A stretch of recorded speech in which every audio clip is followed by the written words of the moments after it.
what I was just saying. That's what I was just telling them, Dink. Like, I think you gotta be out a little bit to see what's going on, because if you ain't out, you can't really tell what's going on. And like, I went out this weekend and shit, nigga, that shit was going crazy. Like, I'm talking about the girl, I'm talking about, bro, it was like 3-4 girls, like, we was just standing around. It was like 3-4 girls just coming up, doing their dance, and, you know what I'm saying, just active. Yeah. Then we went to a party last night, and motherfuckers just going crazy to that same song. And I think it's that girl that's featured on what's her name? Yeah, she going crazy right now. I don't even know how to say her name. Yeah, they like her. They like her.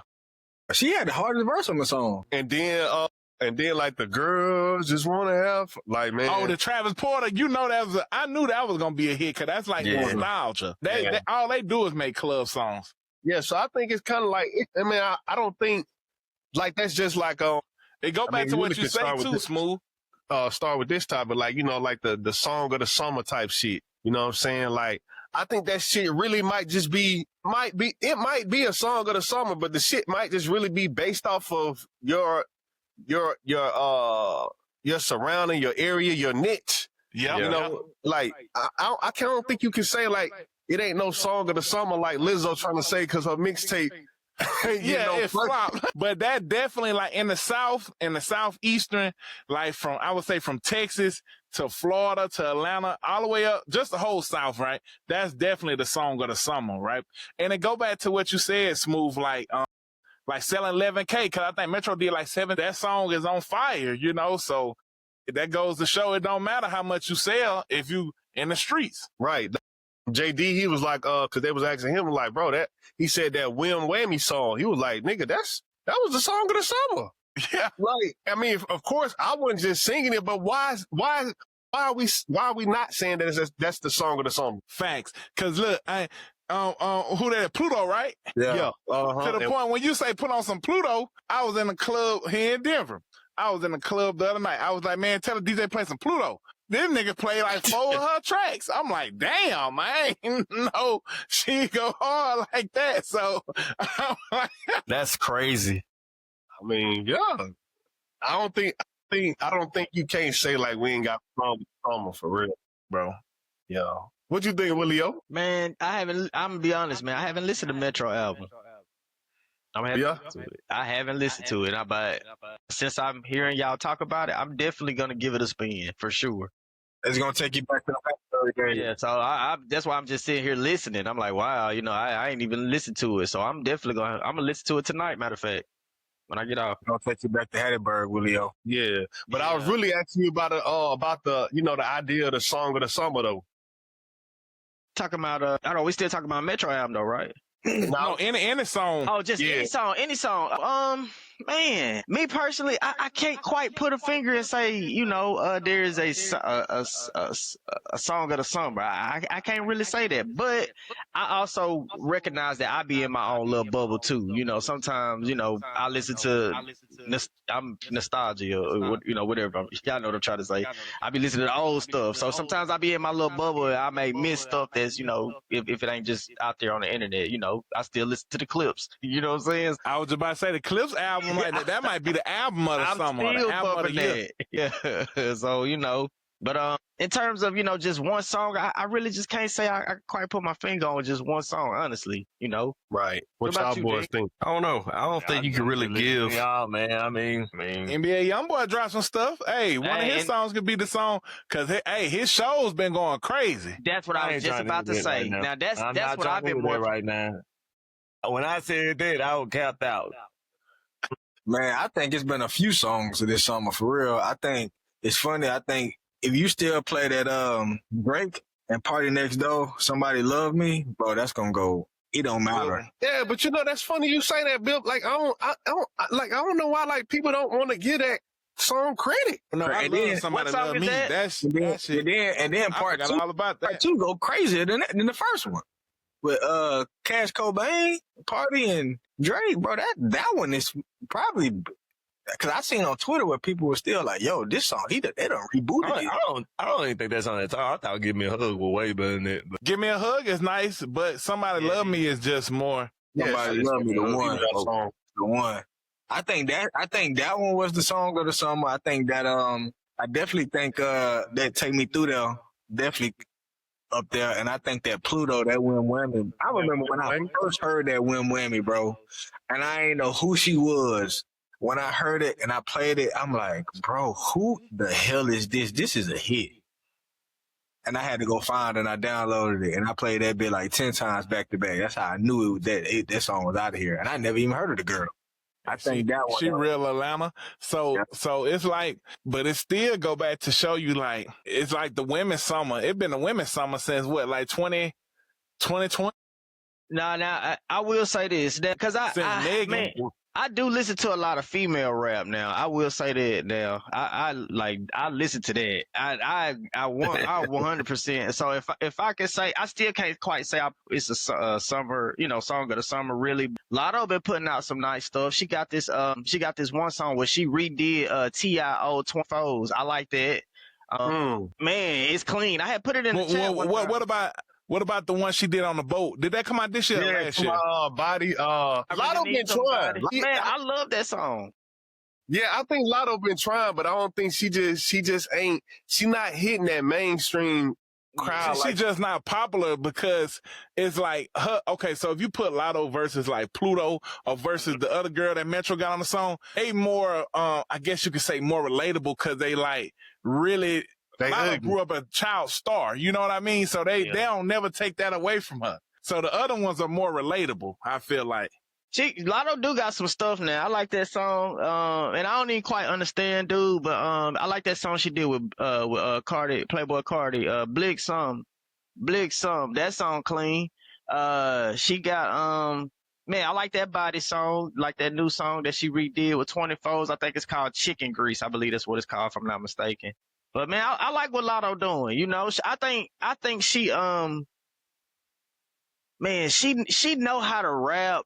I think she's dope, man. I really do. And like you say, she really trying because off that song Body, how she kind of, she kind of flip it a little bit, harmonize it. Me personally, I like that song a lot. I'm feeling what you're doing right now. I'm really feeling what Lotto got going on right now. Right. But I don't know why she can't. I don't know what it is. Maybe it's the relatable piece, but she not. Cause like, I just feel like women can't, it's like, I guess like luxury rap, but female luxury rap. Cause when Lotto speak, it's like a lot of women can't relate to what Lotto be saying. Cause she on a, like, and she don't talk like a ignorant, I ain't saying the other girls are ignorant. She just don't talk like on a street, on a regular female level. Lotto like talk on like a, almost kind of like, and it's not like a Nicki style rap, because Nicki has a different style of rap, right? She has bars, and then she has like an image with her, like she has the barbs. And Lotto don't have that far as like that follow aspect of like, what is her fan base called, right? Like Beyonce got the beehives.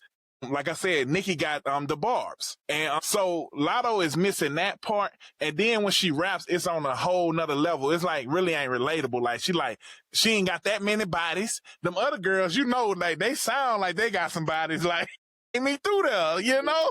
I think Lotto is actually, she in the wrong era. Yeah. What? You think so? I do. Yeah, I get what Bill's saying. I think she in the wrong era.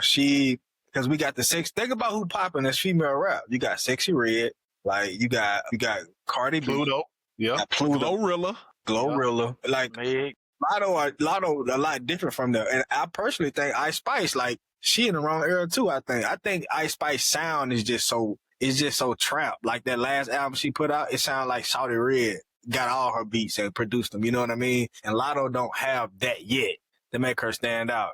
You know what I'm saying? And her content, and like Daryl said, it's out of here. Like she don't got that many bodies, and it's a flex. Like that's why I mess with her though. It's a flex, but I just don't think that ain't where we at right now. You gotta be honest. There's probably some colorism in there too. Yeah, you know what I'm saying? Hey, that's big. Yeah, being light skinned, the pretty girl versus, you know. Yeah. So I think it might be something. And then like it's probably hard to relate to the white crowd, you know. So Dang. I mean, of course we talking about she wanted Gorilla light skin. But Yeah, see, but the see, difference a with lot of Glorilla from Memphis and we seen Glorilla glow up. Like she glowed up. Like, we seen her working at the damn fast food. Yeah. And through the drive-through, like we just seen her grow up. We seen Lotto as always having money, always being rich, always being like kind of like the stuck-up girl almost. Yeah. I would beg to differ. You know, when I see Lotto, stuck up. She ain't never been stuck up. Not stuck up in a sense, like, but she is stuck up to like a point to where like a lot of niggas can't touch her or a lot of women can't get around Lotto. I don't think she never put out a stuck up narrative. Okay, let me ask you this: would you say Nicki Minaj is stuck up? I mean, she put that persona on though. Like she. Well, I'm just talking about what they. So Lotto portrays that she's a girls, but to me, she is more like, okay, like say for instance, we was in a party, a lot of niggas ain't gonna come up to Lotto and talk to her, cause she give off that energy like nigga, you can't come talk to me. But if we sing Glorilla or Sexy Red, we'll go talk to Sexy Red, cause they more, that's what I mean, like when I say, it might not stuck up, might not be the word. No, y'all don't get that from Lotto. What about you, Smooth? No, you get that from Lotto because she bad and she might feel intimidating, but she don't put that out like that. I'm gonna give you an instant thing like Megan Thee Stallion. I don't get that from Megan Thee Stallion. Like we was in a party with Megan Thee Stallion, I go up to talk to Megan, right? Yeah, because she in that bitch on my ass. Like, but that's what I'm saying. Lotto ain't doing that shit. Yeah. Oh, they been going. Yeah, I'm gonna talk to her. But the other one ain't. Like, come on, I'm staying away from Megan. So you can't say I get what you're saying, but I'm staying away from Megan. The way. Yeah, you get what I'm saying? It's just like, or like even Cardi B. Cardi B, you seen Cardi B in the club, you'll feel more eager to talk to Cardi B versus a Lotto. It's fun. If you seen. And then, Cardi B. And then look, I'm gonna even tell you how it's different, right? So look who Lotto date. Yeah, Cardi B is bro, like, she's come on, bro. That's crazy. If you but then Cardi even look B, who Lotto date. She date 21 Savage. And look at 21 Savage personality. He ain't no friendly ass nigga. He ain't like Lil Baby or Young Thug, friends with everybody. That nigga be in his own section and his own like lane. Like 21 Savage is like the black sheep of Atlanta to me. Lotto, you can't put that on Lotto, bro. To me. Like the cool pretty girl. That's what. But think about Nunu. Who could talk to Nunu? Who could talk to Nunu? But Nunu she was for the most part in the movie. She was a cool girl. She was really a cool chick. Hey, I'm gonna tell you what she give me. Lotto gives me Nunu, but look at the time she gave T.I. Like Nunu is not like a everybody's girl, right? And also he like fucked her the second date. But what are you talking about? It ain't. But you get what I'm saying though. No, I don't. Okay, it's like love don't cost a thing, right? Like Christina Milian. That's what Lotto gives me. That's what she gives me. Christina Milian. But Christina Milian wasn't even stuck up. She's just a chick with Christina Milian was stuck up as fuck in that movie. That's what hey, thank you, Bill. That's why I'm saying I don't think that's fair. You calling the girl stuck up because she ain't licking her tongue out and shit. I'm saying that might not be the right word for it, right? I ain't saying she's stuck up like. Well, I'm saying she's not like but she ain't about to let you just fuck. But I mean, like, far as like, okay, I gotta get a better word for it, right? I ain't trying to say stuck up that like. For me, there. I don't like that you're doing that to her. Yeah, but it's more like. Cause I like Lotto. I like. What would you call it though? What would y'all call it? And she got standards. She ain't putting herself out like that. To be but fair, that's kind of stuck up to me, Dink. Like, not stuck up. Well, that's a good one. She got standards. She a woman of class. Then say it like that. But that's not stuck up. Snuck up sound like snotty. That's a better word. I don't mean to say she's stuck up like snooty, but she's like you ain't gonna come to her with no bullshit, baby. The way you putting her out there, like she got her nose up in the air. She ain't smooth and built. Give me a better word than stuck up. I'm trying to say like she's like a woman of class, like high class, or like she not easy approachable, and you can't approach her with no bullshit. No, you can't say she not easy approachable, bro. She got standards. High standards. That's it. She's a woman of high standards. No. High maintenance, high standards. That's not good. But she's a woman of standards. She like a certain person. I don't think you call her high maintenance or stuck up. I don't think that's fair. It's just like you got what you like. Meanwhile, Sexy Red telling you to put that dick in her ass. That's what I'm trying to tell you. Like no, Daryl. That's what I'm trying to tell you.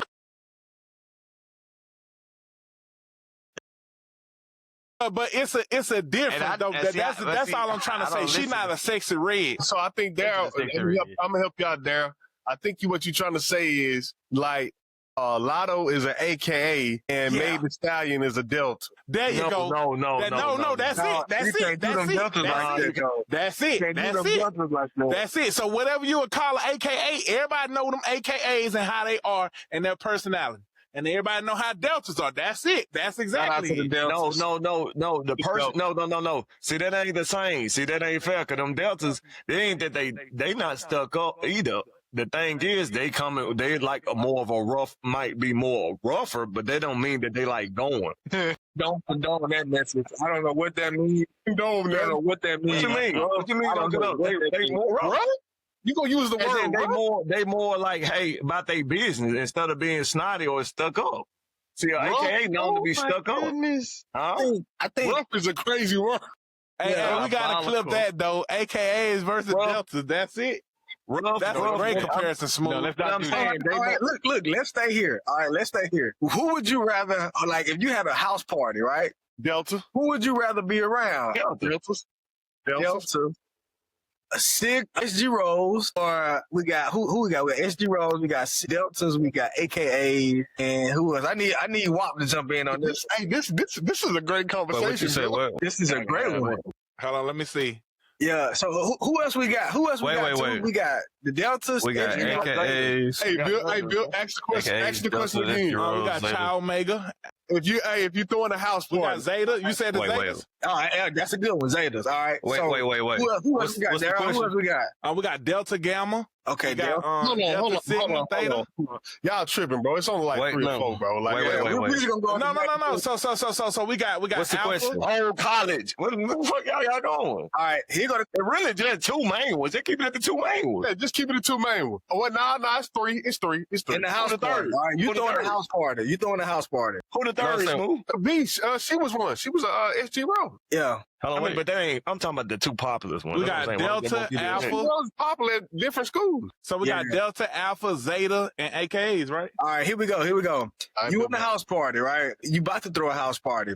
Who are you going to invite? Who would you rather have there? Deltas, AKAs, SG Rose. I want the baddest one there, nigga, because I'm not trying to have fun with the partying. I'm trying to see, hey, who I'm talking to, and it is what it is. Yeah. So I'm in the party. I'm going. I'm not just trying to be friends in that bitch anyway. That's what y'all talking. Oh, she's turning up. From your experience, though. From my experience, I'm talking whoever bad. I'm saying though, but like, who have that been linked to that you had the most fun with? Who would you rather have in your house party? I'm telling you both. Well, okay. Why both? I had fun with both of them. Bro, you gotta answer the question though. Relationships. You see what I'm saying? Well, for me, I'm gonna say Deltas. I ain't never really got along with AKAs. It's always been Deltas. So for me, it'll be Deltas. If I'm having a house party, I feel like I'm gonna vibe with them better. I think they're gonna have a great time, and my personality just blend with them better. So I'm taking Delta, but I might date a AKA. Like if that's gonna be my main girl, okay. But in a house party, I'm going Delta. That's so fucked up. Man. That's what he said. Okay. Like, so I'm gonna give you, like, that's perfect. Like, so I'm telling you, Dink, I'd rather have Sexy Red, Megan Thee Stallion, Glorilla at my party, but I'd rather date Lotto, if that makes sense. But that's what I'm saying. That's why I didn't like this question, bro. Cause, bro, you gotta have turn up at the party. Y'all talking about me. Y'all talking about me saying rough. This nigga just compared Sexy Red and girls that's getting dick down compared to Deltas and say, nah, well, I'd rather date an AKA because they like Lotto, they stuck. What? Hey, that's perfect to me right there. Yo, everybody get screwed. Hey, you can say Cardi B or whatever. For all y'all AKAs and Delta, I do not stand with that nigga. That is not me. What you got, dude? Boy, you funny as hell, Dink. Nobody know. But I'm trying to think. From my personal experience, what? I'm delayed like a motherfucker. But I think we was kind of like more around more the K's more than the Deltas. Yeah. Okay. I'm taking AKAs hands down. Okay. At your party, right, Bill? Party. Yeah, but AKA, I don't know. AKAs So shit, we what's up, man? I just think out that, even on like Right, Bill. I thought you said Delta, nigga. from my experience, man. From my personal experience, my bad too. Go ahead. Hey, I know we finna go viral. My personal experience, AKAs, man, they gonna give you the best of both worlds. Like they know how to dress up and look real nice and be classy, but they also know how to have a good time in the house party. And but you gotta be somewhat of like, they gotta trust you, you know what I mean, to have fun and open up with you. Like you ain't gonna get that type of vibe just off a surface level AKA. Like you gotta get to know them. So, but if you do get to know them, man, Yeah, AKA, but you just said it though. You talking about a surface level thing. So we talking about just a house party where you don't know. what I'm trying to tell you. That's what I'm saying though. If you don't know nobody, if it's AKAs, they gonna come with that. They gonna come with an attitude. 9 times out of 10, if they don't know you, they gonna come with an attitude. A Delta, they gonna be inviting, brother. There you go. Inviting. They gonna have fun. What a party at? What a drink set. I'm just. And look, that's why I say I want Deltas at my party. I respect. And I date a AKA because I get to know you and break you down and get to learn everything about you. That's cool. But at my party, I need to turn up. But shout out to the Deltas too. Shout out to the Deltas. Shout out to both of them, really. Yeah, shout out to all of them for real. Yeah, for real. But I think that from my experience, and I'm AKA, gonna bring that pink and green through. He's an AKA. Pink and green through. Pink and green, you are invited. So for sure, what's it, man? Hey, Bill, remember that dumbass shit we did at the probate on accident? Oh man, I really did. Oh snap! Hey, look. Oh my bad. Go ahead, get your answer out, Willie. I'm gonna tell y'all after. Well, I didn't really go to a lot of parties, so Yeah. Hey, that boy had media training. Right, politically correct. Hey, look, let me tell you what me and Two did, though. Me and Two were going to a probate, bro. And AKA probate.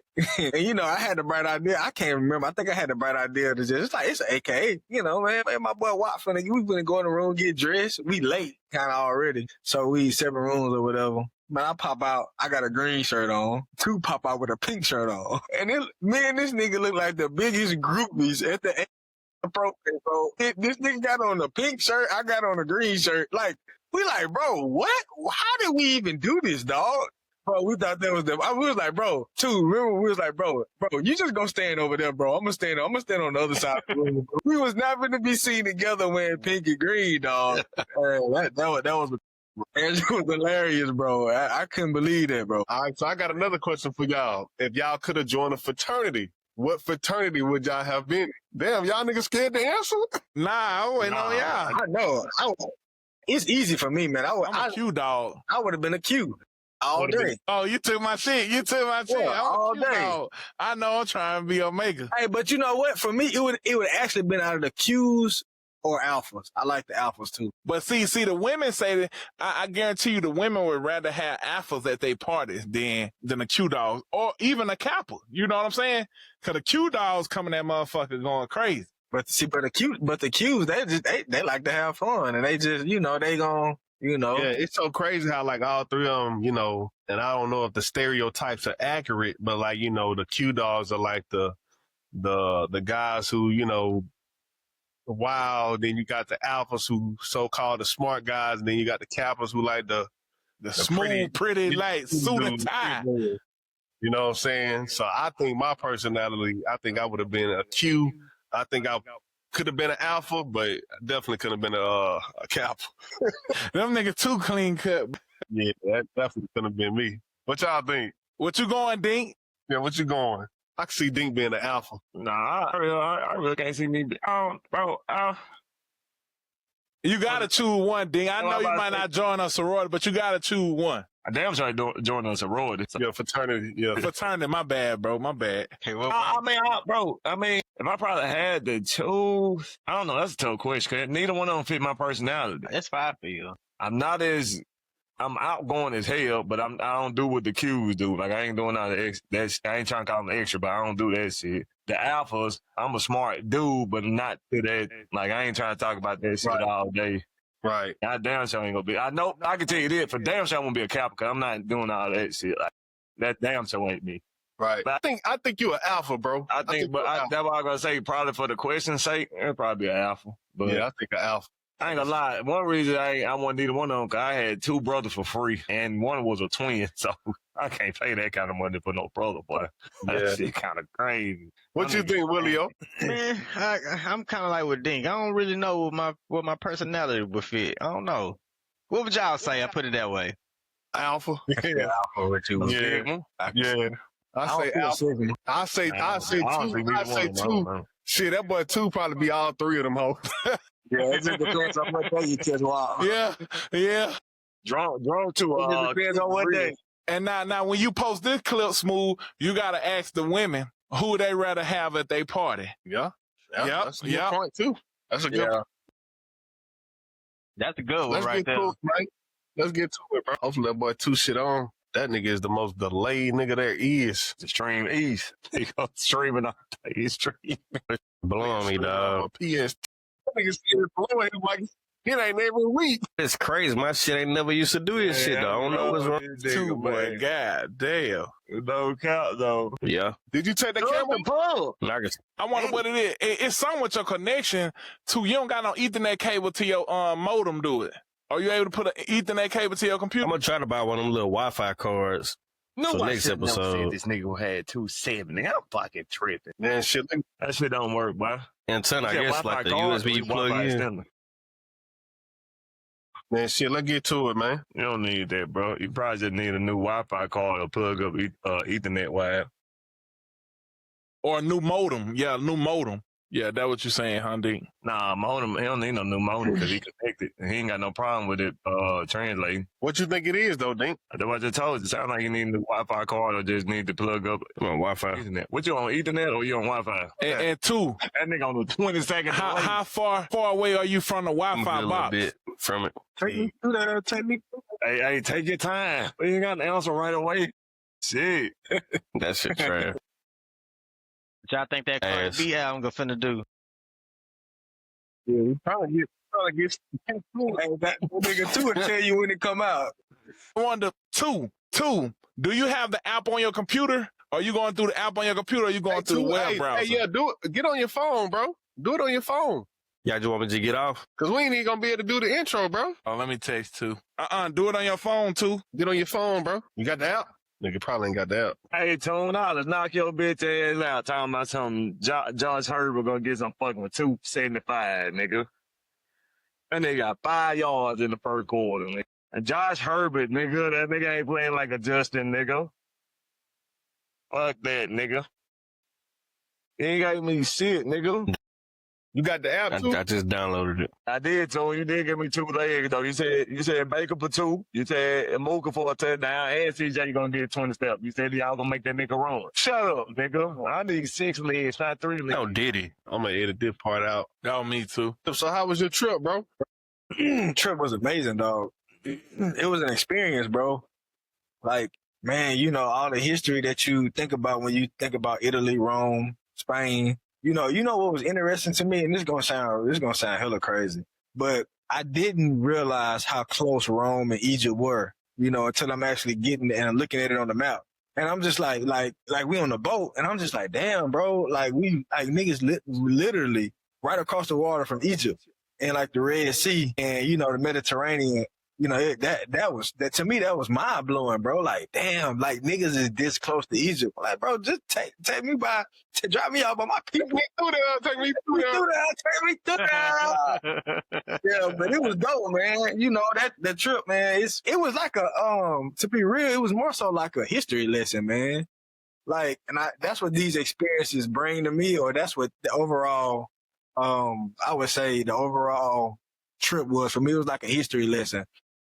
Like in sociology, you know, you start to understand certain stuff in the Bible and like how Oh man, like Africa and the Europeans, like how they colonized and how they just came through and started like the influence of the Europeans and all of that stuff, bro. It was an experience though. I will say this though, it made me appreciate America because when I was over there, bro, you can tell that like, all right, so the first port we got off of, it was in Spain. And when I'm looking around, I don't see nothing. I see a bunch of, Spaniards and I see Italians and I see, they thrive. It look like they thriving. And I see black people. They look like the bottom of the barrel, just being real. Like they were like black people. They were like selling bootleg clothes and they were just like on the side of it. It looked like they was nickeling and diamond. And I didn't like that. You know what I mean? I didn't like that. I didn't like how I also felt like because I was American, and I guess I dressed like it. I can tell I dressed different because I can just tell. But they treated me like, you know what I'm saying? Like, it was just one time, bro, me and my girl was walking side by side, and this white lady walked right in the middle of us. And like it was weird. That happened several times, and I can tell that they probably used to treating black people like this, what I got from, because the area that we were at, it was a unique experience. But when we were out eating and everything, people treated us well, and customer service was amazing. But that was an experience. It was like, damn, you can tell that they just look at you different. They do. I'm not sure if it's because of the current administration and how they look at Americans, period. You know what I mean? Or if it was just a color thing. But that was an experience. I will say that the food was crazy. Also, like the food there is you can tell it's different. It's organic. Like I would eat the same portions of the same foods that I eat here, and I only eat like maybe once, and then I eat once a day, and then I have like a snack later on. Bro, I eat once there, and the food you hungry like an hour later because it don't have all the preservatives in it. It's pure. You can tell, like, bro, I had ice cream, or I had gelato, and that stuff I can't eat that stuff over here in America. But when I had it there, nigga, that shit was so pure and so good, and I ain't had no problems, So, but it was an experience, bro, and I really enjoyed the trip just to see all like the Coliseum and like, bro, and even that though, like the energy there is just so dark. Mm-hmm. It's dark, bro, because it's built off death. You go in and you the only way out is to die. Like that's the only way out. You talking about the Coliseum? Yes. Okay. Yeah. And you go there, bro, and you think about that. It's like, and that place is huge. Like the pictures don't do it no justice for real. Like that place is huge, and to see all the history, the architecture, that was an experience, dog. That was an experience, and I enjoyed it. I enjoyed it to the umpteenth power. I got a question. Back to you was talking about the black people. Like, I wonder what country other than somewhere like England, what country do black people thrive in? Outside of America and outside of England, what other countries do black people thrive in? That's a good question because you can name a lot that happened in history, right? Like even in Spain, you can name the Moors, right? But today, you probably, they probably ain't doing nothing. Or like even in Brazil, you hear about African cultures, but now it's like they like the bottom of the barrel. So that's a great question, bro. Yeah, I mean, I just don't know, and it's so crazy because like, of course, we're not really thriving as a whole here, but there are a certain amount of people who thrive in America that's black. But like outside of America, America gets so much, what's the word? Yeah, flack. They get so much flack for like, how we aren't thriving as a people.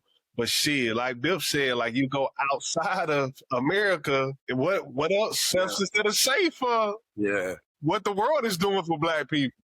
That's a great clip. Oh my God, that's a great clip. Oh my God, that's a great question. Like, what other country are black people thriving besides outside of Africa? Because we know Africa is all black, right? Yeah, right. And then you got people who go to Thailand, and you go to but those are one-offs.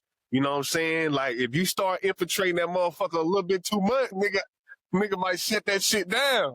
Hey, you know what I thought was interesting when I was over there too, bro? The large population of Asian people that was there. Oh, it was so many Asians in Europe, bro.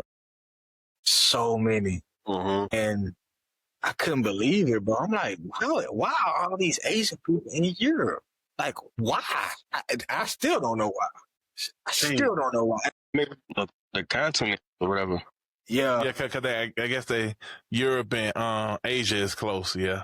I get that, but nigga, so was Arab, so was Egypt. And you don't see That's true. over there either. Yep, that's true. I'm not sure, maybe because of the political climate over there, and I don't really know the political climate in Asia, but that just surprised me. Now let me ask you this, Bill. What would you say the percentage of black people is there like? If it's like say if in California it's like 13%. What would you say like in Europe or in Spain or in Greece? What's the percentage you would think? Like maybe 5. Damn, okay. 4, something like that. Like it's below 10, definitely. And then it's so funny because the black people that I saw, they were talking Spaniard, you know what I mean? Like they're Hispanic and Latin. So and they weren't acting black either. You know what I mean? Like these niggas had the same almost snootiness that these folk were having. But not the people that were like, you know, kind of selling you stuff and trying to get you to buy stuff. So, I don't know if it's the culture over there, bro. Again, they don't really just look at black people like that. But damn, honestly, it made me sad. I'm gonna keep it a bean with y'all. Like, it made me sad to see black people not really thriving like that in a large quantity. And it made me sad for those people, but it also made me appreciate America. It made me want to go home and just be like, you know, like, bro, let me appreciate where I come from. You know? Let me let up off these white folks a little bit. Let up off these white folks. They could be giving it to us a lot worse, you know. Hey, and then look, all the opportunities we got here too. Like you can literally be a millionaire overnight, like for sure. And what they say, the American dream, like that's crazy. Yeah, nah, for real though. That's a good question though. About the American dream. But before we do that shit, let's go ahead and get it started, man. All right, man. It's your boy Smooth, man, and this is episode 25 of the Phone Home Podcast. Okay, Mr. Mark McGuire. Okay, man, it's your boy. 2 but never second. 1 for the money. 2 from the Phone Home Podcast show, Mr. I can't keep him off me. She want it at night like sleep and in the morning like coffee. 3, what's up with your boy? Hey, boy, it's your boy 83, not the number, but the name, man. Was 80 plus 3, 83. 3 on the shoulder. I'll let him T Will. Man, all praise to the Most High. It's your boy Terrell Tarantino, aka Terrell Wheels, aka T Wheels, aka T Wheels on the tank, aka the Carabendada, aka the Iron Fist hitting you harder than ever. Coming at you with episode number 25, man. Pass it back to my nigga Bipsha. Yo, you know what it is? Mission Cowboy in the building. Happy to be here for episode 25. Had I missed 24? Whose cars? Well, we here for 25. You already know how it is. Shout out to my boy Daryl, kicking it to you, bro. You on episode 25. Oh, shit. Do it again, bro. Okay. This your boy Big Daryl. You know we live from the loft. Episode 25. Glad to be here. So let's get it. Let's get it. Like two say, this the Mark McGuire episode here. Yes, sir. I think this is Andrew Jones. Oh, also, this the Darren my boy. What'd you say? From now on, call my boy Barcelona a bit, man. Right. Barcelona Bill. Barcelona Cowboy. Yeah. Y'all niggas crazy, bro. A long name. Long day. He was really connected to the Wii. Hey, y'all see how I came back, nigga? I got a hoodie with a collar on it. Nigga, I thought you bought that in Spain? Nah, I was gonna call that bitch the fake course earlier, but I say I'm gonna let you speak. Oh, snap. That nigga Smooth got the same thing on. Smooth got this. He just slapped the Hey, the difference is, though, Bip, you got an excuse. Right. Smooth made the song. Fuck it. Yeah. Man, so what the fuck I was gonna say before we started? You about to ask the question on what it was something dealing with black people in other countries. Do they thrive? The American dream. Is the American dream dead? Like, as they say, like, you know, I've been seeing that shit a lot. You know what I'm saying? Is the American dream dead? And like, how much does the American dream cost?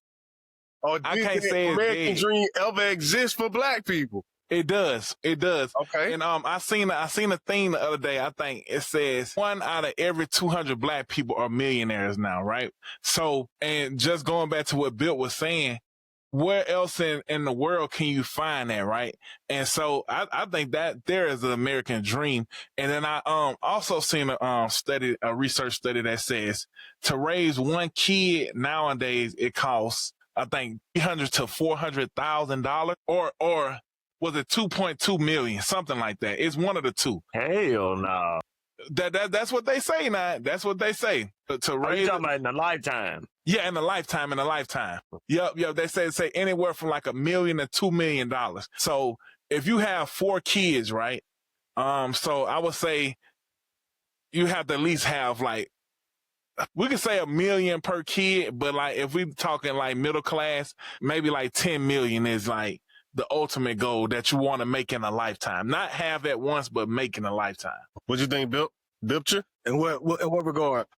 As far as the American dream? Man, I think it's still thriving. I think that you see that with shit, kind of the economic boom that's happening in our culture right now.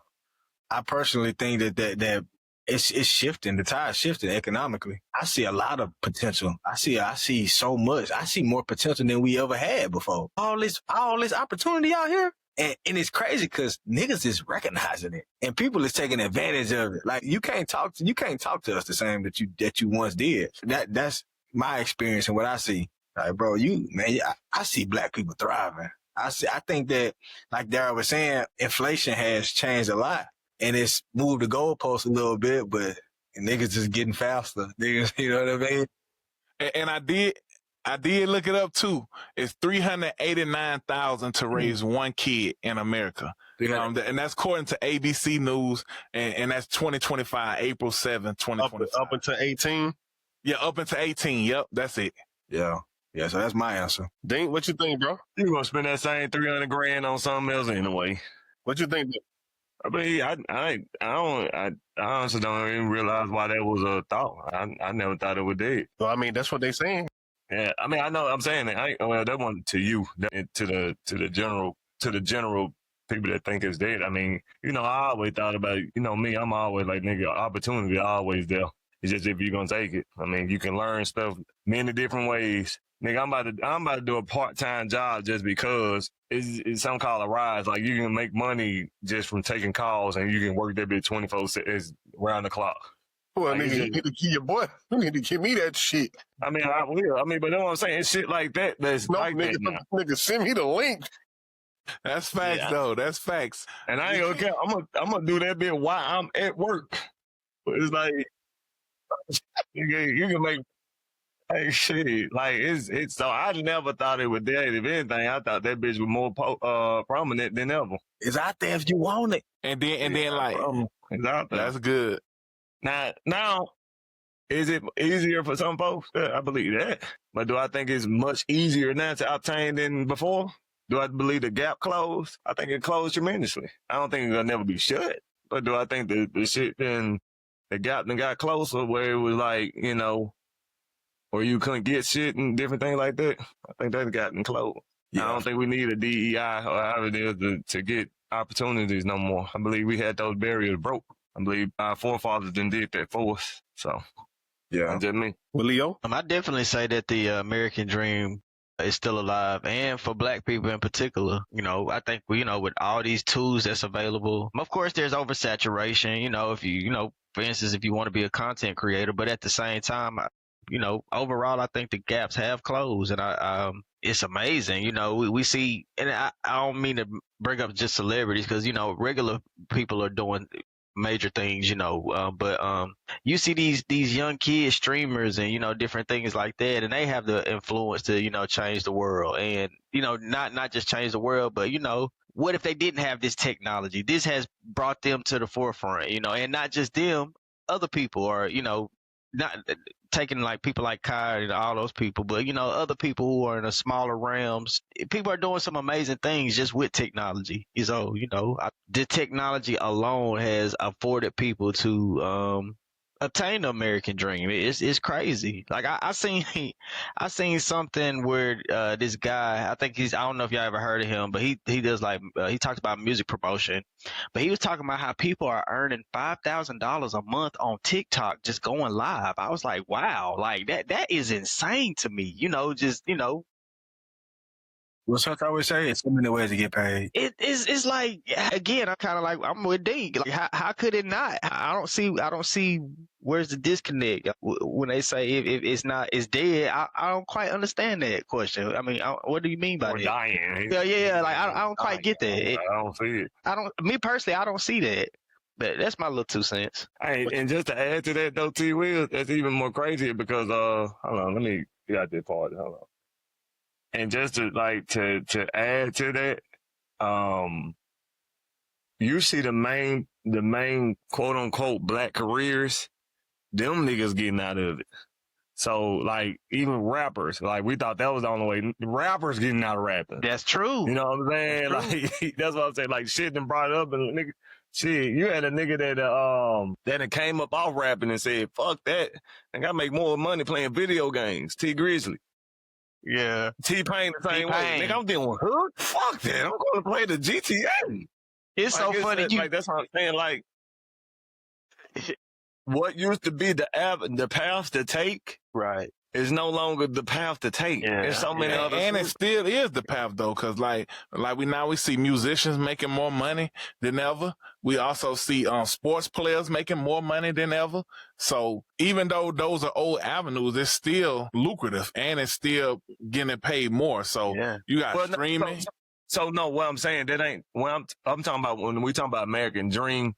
That ain't an American dream to me. That's one of one. That's why I said even the one-on-ones are taking the hundreds jobs. Everybody playing video games. Them niggas leaving the one-on-one jobs to play video games. That's what I'm saying. That's what I'm trying to tell you. Like, of course, rapping and basketball, that wasn't considered the American dream to me because that's way past American dream. Because remember, American dream, white picket fence, family, blah, blah, blah. So American dream used to be 100K to 160K. You were doing that. You good for life. Yeah. So that's why I said I ain't talking about the rappers and ball players. I'm specifically mentioning them because the rappers and ball players leaving ain't even caring for that as much. Right. To go do the American dream jobs. Yeah. If that makes sense. Yeah.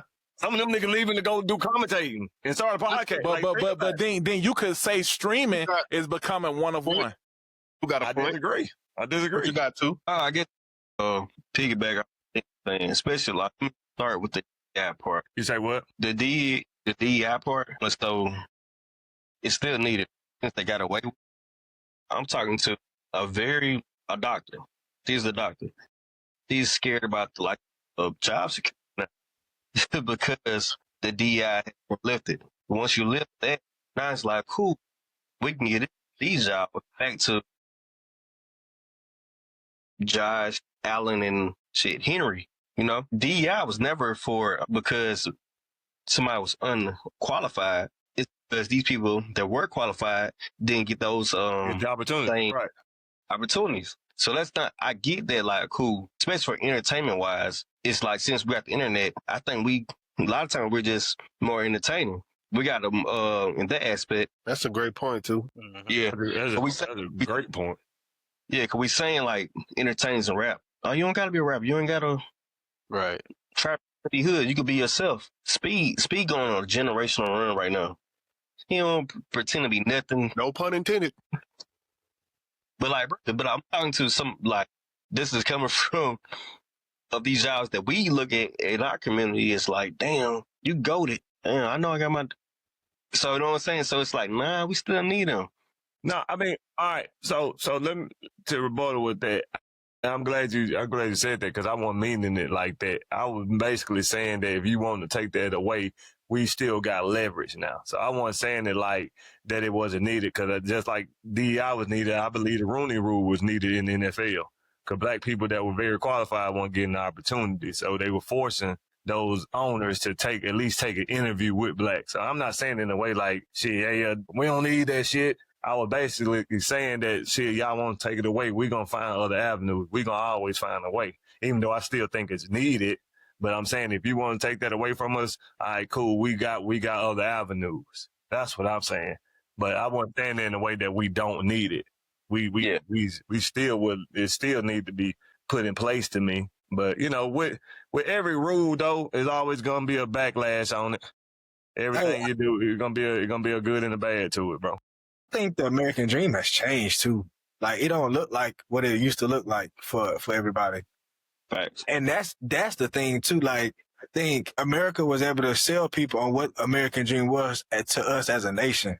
Right now, you got people defining their own American dream. That's right. And that's golden.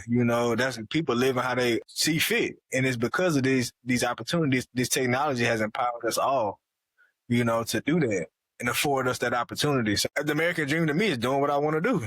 Like and I make money doing exactly what I want to do and living exactly how I want to live. That's my American dream. And I sure look different from, Somebody just that's a I great was just point. gonna say, I think that's Willio. all I was just gonna say, it's just about what's your personal measure of success, and I feel like that's your American dream. That's it.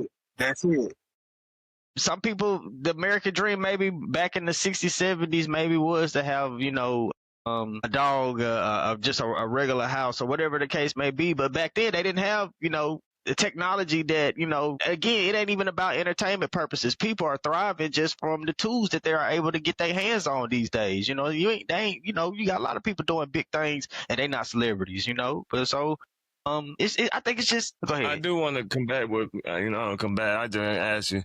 I think that's still the American dream though, Bill.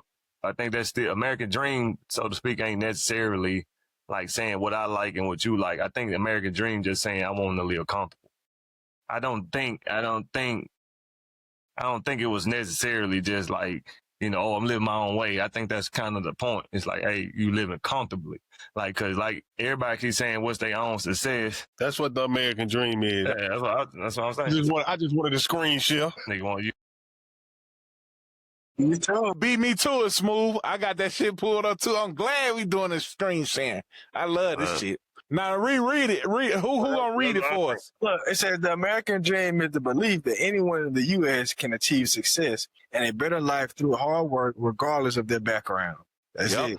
That's it. That's what I'm saying. I think that was just. I think that's the. I think everybody. I think that's the point. Just like whatever your mindset is of. I don't think nobody was actually saying that. I think it's just you living comfortably. You see what I'm saying? That's why I took the athlete out of Daryl. I was like, I'm going to say them because I think American dream is like I'm doing what I want to do. I'm chilling, like I'm living comfortable. My family taken care of. I ain't worried about this too much. I think that's the American dream. But, like you said, anybody can have their own thought on it. So. Well, okay, like I'm thinking of something deeper, like culturally, the American dream, it don't look for me like a picket fence and a dog. You know what I mean? Like, it don't look like that for me. So culturally, like my American dream is like, bro, I can still pull up on my mama and I can still pull up on my daddy. You know what I mean? Like my pops. Like the American dream is being able to have family and like it don't look what they try to sell me. Tell me what American dream was to own a house and be dead. And, like to have this white picket fence. It's like, for one, my picket fence gonna be black. Fuck y'all. Yeah, and not necessarily that it's gonna be literally black, Dink. I'm just saying, like, I can go the opposite way. But y'all, you can't. I guess what I'm trying to say is you can't sell me on something no more. For me, all right. So you say that. What you think they were trying to sell? Honestly, I think they just saying the American dream. you got mortgages. They're selling you a car. Yep. Selling you a house. Getting banks rich. Right. No, I'm saying. All right, yeah. Like the American dream, one thing everybody could attain it. You say what? Which is untrue. I think now we take a step back and like, the American dream is me meeting my goal. It's like, okay, cool. I'm comfortable now. Like I'm saying, some type of freedom within itself of, I'm not the richest. I may be not, I can't be rich as fucking Bill Gates, but I'm comfortable. I have family, I have community, and I'm living within purpose. Fact. I think. I got you right here. Wait, 1 second, Smooth. I got you right here. I'm listening, bro. I'm listening. A wise man once said, the American dream just don't appear right, because most of those things I never seen in real life. Facts. Right. All right. So this what they was trying to sell you back then, Dink. Consumer capitalism, home ownership, freedom and communism, meritocracy and individualism. These were the things that they were trying to sell. So they Is were that not what we're trying to get now? Nah, to build point. I'm saying though, but that's an idealist. That's idealist. That ain't no me trying to sell you. You want a home, right? Do none of y'all not want a home? I'm saying. I'm not a fan of owning a home. I'm not a fan of it either. I'm not a fan of it either. If I ain't get married, I wouldn't have it. But I'm saying though, you want some type of ownership. You want something that's of yours. That's what I'm saying. Well, nah, that's what So you know, American dream, you bought it. but that's what I think. Yeah, that's true. That's true. Nigga, that's why you can't relate. But I think that's what they're saying. Like some of these ideas have changed, like home ownership. Like a lot of people don't believe in, buying a house today, or consumer capitalism. Like a lot of people are minimalists now. A lot of people don't believe in having a new car, having a new appliances, having everything that's new. Or living out of their van, out of their truck. Like I say people do that. All right, can I ask you this though? I guess I'm more of, we trying to make that seem like that's just a white man idea. I guess I'm more of saying it technically is though, but it is. It was back. Yeah, I know that. But I'm saying though, I'm saying to now where we're able to obtain stuff. I'm saying, but that there is, you couldn't see nowhere past that back in the day. We got more technology, we got more knowledge. So of course things do change. Mm-hmm. But for the greater idea of it, it's basically saying the freedom. That's what I'm saying. Like, bro, the shit we talking like now, we weren't talking like that in fucking 2000, cause our mind wasn't capable to hearing that certain shit. So from 1940s to 1960s, when a 5-bedroom house was $30,000 at the time, they're like, hell yeah, I want a house. You will want one there too if you can buy one for around that price. But now, shit, you talking about going damn near 10 to 40 years in debt because of a house that about being mine called 500, 600 grand. Now, that is a good question too, Dink. I want to ask, do you guys think inflation is the same?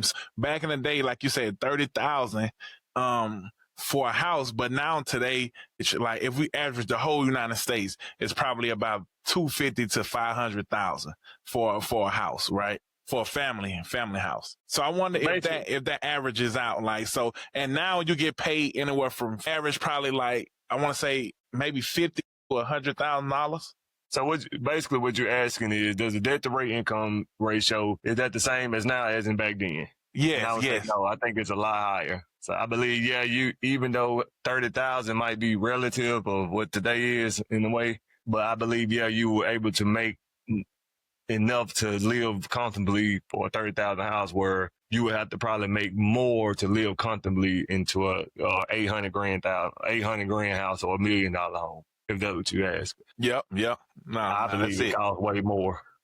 Yeah, dude, I think so. And I think this was a topic that we can segue into, but you can look at the the shootings that's happening with the healthcare CEO, and like the old buddy Kurt, like, I think it's getting so bad that it's not the same. I'm answering your question too, Daryl. Like, to me, it's not the same because, for one, it's some of this shit is just unattainable. You can't, like, that's why old buddy mad, he shot the CEO of the healthcare, is because it's like these policies or the prices for stuff is getting so outrageous that people can't afford it, and people are getting fed up. Like, maybe I'm not, wasn't old enough to recognize or understand what was happening back then, but I just don't remember any CEOs of any healthcare companies getting, gunned down in the middle of the street because policies and prices, premiums were too high, and then, people weren't getting their medications and, so forth and so forth. So and then again with the politicians, like, And maybe nigga, to answer your question about niggas was hot back then too. I remember when gas was $2. My mama used to be like, $2. Do you remember when gas was 99? Man, I remember when that bit became $1.95. My folks used to be like, God damn, man. I remember when it was, you know what I'm saying?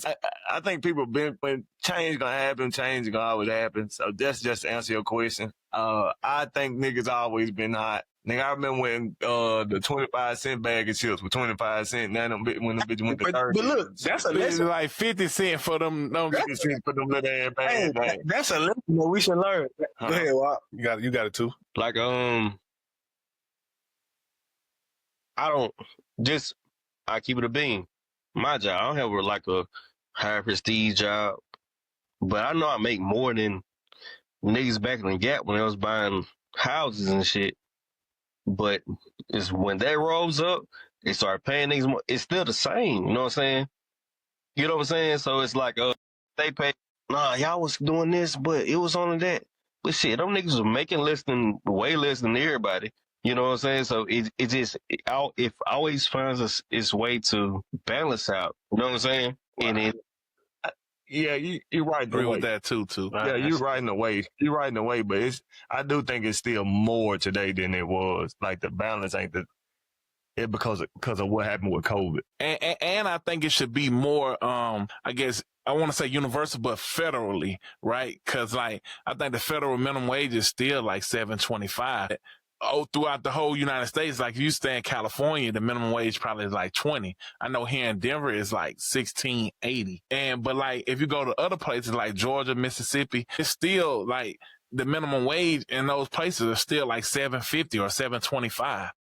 I'm not saying everybody makes that, but that's what like the state level and is, you know. So I think it should be more universal, but that goes to Dink point. If it goes up, then everything else goes up, right? Yeah. Right. Everything went a little bit percentage higher wise after COVID. I mean, it really had no choice but to go up. Well, now, it is trickling down. Like if you see some of the trends, especially for houses, they trickling down. If you go look at them, you'll see negative 15,000, negative 20. Yeah, so but that's not trickling down in the sense of how you saying it though. That's trickling down because motherfuckers ain't got the money to pay for it. Niggas ain't buying. That's what I'm saying. So that's what I'm saying. So something gonna have to budge. That's what I'm telling you. Right. So I'm saying that I'm not saying it in the way of interest rate coming down. I'm talking about something gonna have to give because niggas ain't buying. And when niggas ain't buying, you know, that shit, the money ain't moving. So something gonna have to give. That's what I'm basically saying. But nah, to your point though, about COVID, I mean, I do think inflation is real, but I think it's more so a method of price gouging and price manipulation that these companies know that they can get away with because a lot of us feel like inflation is real. You know what I'm saying? So you think that the idea of everything's going up when really motherfuckers just putting an extra $2, $3 on it because you think it's inflation. You see what I'm saying? Like that's right. That's really a real thing. Like nigga, I went in Lowe's the other day and I bought a motherfucking metal bar. Motherfucker was $30. You know what I'm saying? Metal bar. $30 for a fucking metal bar. I think the motherfucker was like 48 inches. You know what I'm saying? It's like, bro, like how in the sake of life is a metal bar $30? You know what I'm saying? But just because a motherfucker know like, hey, y'all think inflation is real, bet. Might as well. Right. Let me make it your reality. And then that go back to the tater chips too. All right. You're too much. You did the lunch price for a metal bar. And then that go back to the potato chips too. It's like on what Dink said, like the 25 you can get 4 for $1. Now you can only get 2 for $1, right? And it's less chips. It's less chips in that bitch. And that's a big thing right there too. What you just said too, Daryl. Like they manipulating the size of the goddamn box. You know what I'm saying? Like you know what I'm saying? You might get motherfucking box of cereal this big. You open that box of cereal, it's gonna be that many cereal in it. I even saw I've been doing that though. I even saw on these little fast food restaurants how you got the medium cup, the small cup, and large cup, and they say it's actually they just look taller or smaller or whatever, but it's actually the same exact amount that you're getting in each cup. And I thought they just put more ice in that motherfucker. No, I mean, but they been doing that shit though. Yeah. They been doing that. Well, yeah, you They might been be doing right about that, but the beginning. And The weed. hey, but all right. Here's another question: is it really inflation, or is it just supply and demand because we want convenience, right? Like especially if you start to think about e-commerce and you start to think about Amazon, right? Like for me, if I know my product is in demand and these people want it right now because I'm just capitalizing on the society's culturally, Americans want what they want right now, Right. and they need to have it, and they're gonna pay whatever they're gonna pay to get it. Yeah. I think it's both too, Bill. You know, go ahead, Darryl. Sound like you was finna make a good point. Well, no, I was gonna say I think it's both, and I think inflation comes into play is because of debt, right? Like, cause the dollar is so much in debt that they have to print so much money, and so things cost more because it's more money in circulation. So I think it's both, but I think what I guess where the inflation comes in at is because we're in so much debt. And they have to keep printing money. And the more money they print, the higher stuff goes because the dollar isn't as valuable. People keep using it. But to that point, Bill said about Americans are just such consumerness. And I don't even think that's a word. But say like I went to the bar. I went to the bar last night. Like to that idea that Bill said, like, you could go buy a bottle. You can go buy a bottle, a little $20 bottle, and you straight. Niggas are able to charge $25 for a shot just because they know you in the club and you gonna pay for it. Gonna pay you know for what I'm saying? Or even when you go to a football game, you know what I'm saying? It's like, well, yeah, nigga, what else you gonna do? You know what I'm saying? So that convenience of it being right there is like so. In our mindset, so much that people don't want to. Our brain won't let us be like, you know what? I don't need that. I don't have. I can sacrifice this moment. Your brain is like, no, I need to have fun in this moment. I need the candy. I need the popcorn. I need the drink. I need the alcohol. It's the only thing that's gonna make me feel better in this moment. And so you can spend that money. You know what I'm saying? So I think it is like attached to our mindset, honestly. And not even when you really put things in perspective, a lot of things are free, but it's just that, again, we pay for convenience. For instance, we don't necessarily have to go to the store to get our fruits and vegetables. You can, take the time to learn to do that, you know what I'm saying? But you more or less play for the convenience of, I don't have to learn how to do that. Some people say, I don't want to learn how to do that, so I'm just going to get up and go get my strawberries from, you can plant strawberries. You can, you know what I'm saying? These are things that you can learn to do on your own. You can plant sweet potatoes. So, they're true. Absolutely. Agriculture is free as hell. Well, look, but see, that's still a big difference from what Smooth talking about, because it's like, okay, planting, right? If you planting, you still got to put time and energy, and your time is money. For some people, it's easier to just go buy the strawberries and the watermelon at the grocery store. But then it goes to what Smooth said. It's like if we in a club and they selling watermelon at the store might be $5, and this motherfucker, they be $25. Like, and that go to say like a $50 bottle is like $300 to $500 in a damn club, and that's crazy. Like, and I think that goes back to your point, Bill. It's like that. Now that's where it get crazy, and that ain't inflation. That's just like price gouging. Like, is it good business? Is it smart business? Because I don't think it's. I mean, of course it's good business. Like, like shit. If I could do it, I would. But what I'm saying is, like, I don't think you can't really say this. I think like that's a practice. That's a strategy that they've learned. You know what I'm saying? Like over the years, like these motherfuckers just gonna do whatever. You know what I'm saying? So like, I don't know if you could. Yeah, I don't really know if you could say it's good business. I don't know. Hey, so hey, hold on. Culture though, real quick. Let me take this out of our culture because I don't want us to keep pins on our culture. Baseball game, MLB. Man, you know how much they paying for a glizzy, bro? Right. That was somebody said, yeah, yeah, boy. If you head back on the crib, on the coast, shit, you could get a whole seafood platter for that, for 2 glizzies. Right, yeah. Actually, it was somebody. it's just in the moment, people want to make the most of those, I guess, experiences. Right. Right. That's what I'm saying.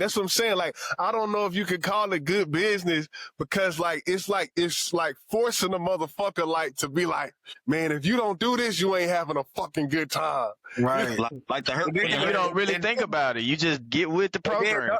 And don't let you be trying to talk to something in there. Nigga. Exactly, like, cause you ain't trying. I was just about to say that, Bill. Bro, don't let you be trying to question. talk So to she something. will. Man, She will. You finna be out of the target spending in the club. Hey, T Wills. So I'm just asking y'all individually. So you think it's good business or bad business? Man, Just yes or no. You think it's good business or It's bad business? Okay. What about you, Smooth? I think it's good business that leads to bad business. If I can answer like that. No. Well, No. I think it's bad business. Then I think it crumbled. Okay. And I ain't about to make no huge point. It's just business. yeah. What about you, Daryl? I'm gonna say, if we just talking business, it's good business. It's good business because it's money made. Okay. Bill? A wise man once told me, get it while you here, boy. And them prices ain't gonna be them prices. 2025 prices ain't gonna be the price in 2030. So I'm gonna jack it up, and they gonna pay for it anyway. That's good. Man, is this nigga saying yes or no? That's good business. What you think?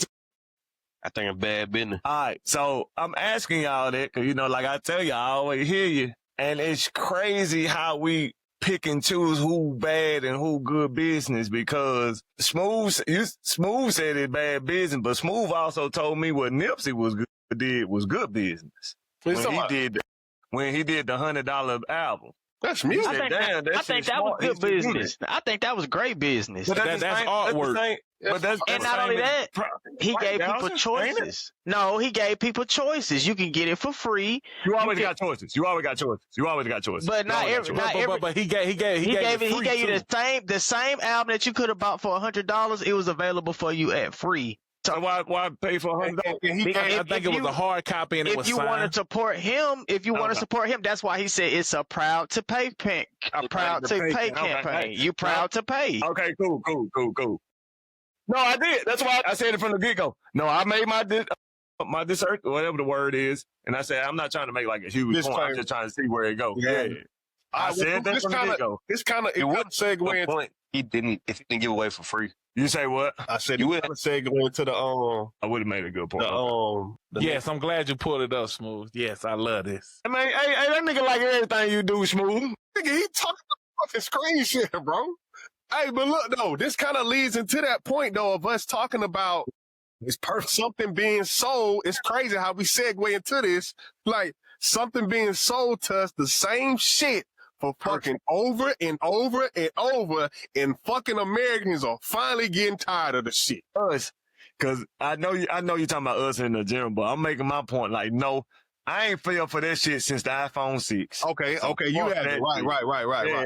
Hey, I don't know for everybody else, but I know me and Bill been off that shit. Well, I know I think I got off of it before Bill, but I got tired of that shit. I'm like, nigga, that's the same shit. So you got an Android? Fuck no. Oh, okay. You just ain't got to update the iPhone. Okay. I want to make that clear now. Green my favorite color, but I don't need that in my text messages, bro. We just see the play. So, I mean, we still on the same topic, though. So, like, that's what I'm saying, though. It's like, you saying it's good business, but, like, if you trying to stay in business for a long time, like, creativity and lack of innovation and the lack of price gouging could be the fucking downfall of fucking Apple lately. Yeah. I agree with that. Hey, Bill, hey, Smooth, that's crazy you say that because you're not wrong, but that basically is why I couldn't give you that yes and no answer you said earlier, because that answer actually fit better with this when you was like, yes, no, but does it work in the long run? No, right. You were about to say that shit, but I was like, nah, just give me yes or no. That answer earlier would have worked perfectly. I believe that because I believe it's finally catching up. But if you Apple and you made that much already, do you give a fuck? I don't give a motherfuck. You do though. You do because Apple prides itself off of being innovative and also being good at what they do. I think or did I sell that to you? No, I ain't showing you that. I think the next product they're gonna make it worth your dollar because they see what the consumer is asking and crying out for. No, Darren, no. Niggas been crying out for that. But I'm saying though, You said they pride themselves off that, and I'm asking you, are they selling that to you? Because we've been seeing the same iPhone since iPhone 17. I mean, till now to the iPhone 17. The only thing that really been different is 1 or 2 extra cameras. Now, I'm talking about to the regular user. I'm not talking about everybody that use all these different apps for their businesses. I'm talking about to the regular user. It's been 1 or 2 different cameras and 4G, 5G. That's it. It ain't been nothing just been like, oh, shit. Because that's what's so crazy about it. And I know I'm talking much, but I'm going to let y'all go. What's so crazy about it, I think I got so my iPhone 6 didn't break. I got an iPhone 10 now. So, I mean, iPhone 14 now. I got an iPhone 14. With Switch. I was still pressing buttons. Because I got tired of this shit. So anyway, I got iPhone 14 now because the 6 finally broke and that bitch was free. So I got the 14. Hold on, let me fix to the 14. So it's so crazy because I don't know if it really matter even with these stats because Lex sister just got a 17 or 16, whatever. She's like, Joe, I got the 16. And I was like, Morgan, how would I know that? She said, because I told you. I said, exactly. I wouldn't know if I looked at it. That bitch looked just like this. Like, I don't even know. I can tell you I got the 17. My point is, like, no, I've been off that bandwagon. Now, I'm still Apple, but I've been off the bandwagon of spending my life earnings for that bit. I'm done. Right. But What see, you think, Bill? Because I know you're a big Apple guy. Oh, hell yeah. One Apple. I love that. I love the Apple. I love Apple ecosystem. But see, here's one thing with Apple too that people aren't talking about. That when they announced the iPhone 17, it's the same pretty much, right? We all understand that. But the thing that people aren't really talking about with Apple is that, see, Apple is such a like a culturally, it's for the culture. They are still receiving these, like they still taking a hit on these tariffs, right? But Apple is accruing those charges themselves. They ain't passing it off to the consumer. And I don't think, so it looked like, because again, the iPhone 17 is $1,000. Is what that got to do with the innovation of the phone though? Well, no, because we started off with the losing their value, losing all this money, $100 billion in 3 days or some shit like that, which is more so a bigger topic. And I'm gonna get to the iPhone, but I think, that Apple is a company that's for the people, and I don't think people realize that in that way. Now the phones have been subpar, but what people aren't talking, what people aren't including in this phone conversation is that people got the iPhone, people got the AirPods, people got the iPads, the Apple computer. It's an ecosystem, and of course the phone. It's like what else can you do to a phone though? Well, no, that's not true though, because Samsung killing the game. No, they not.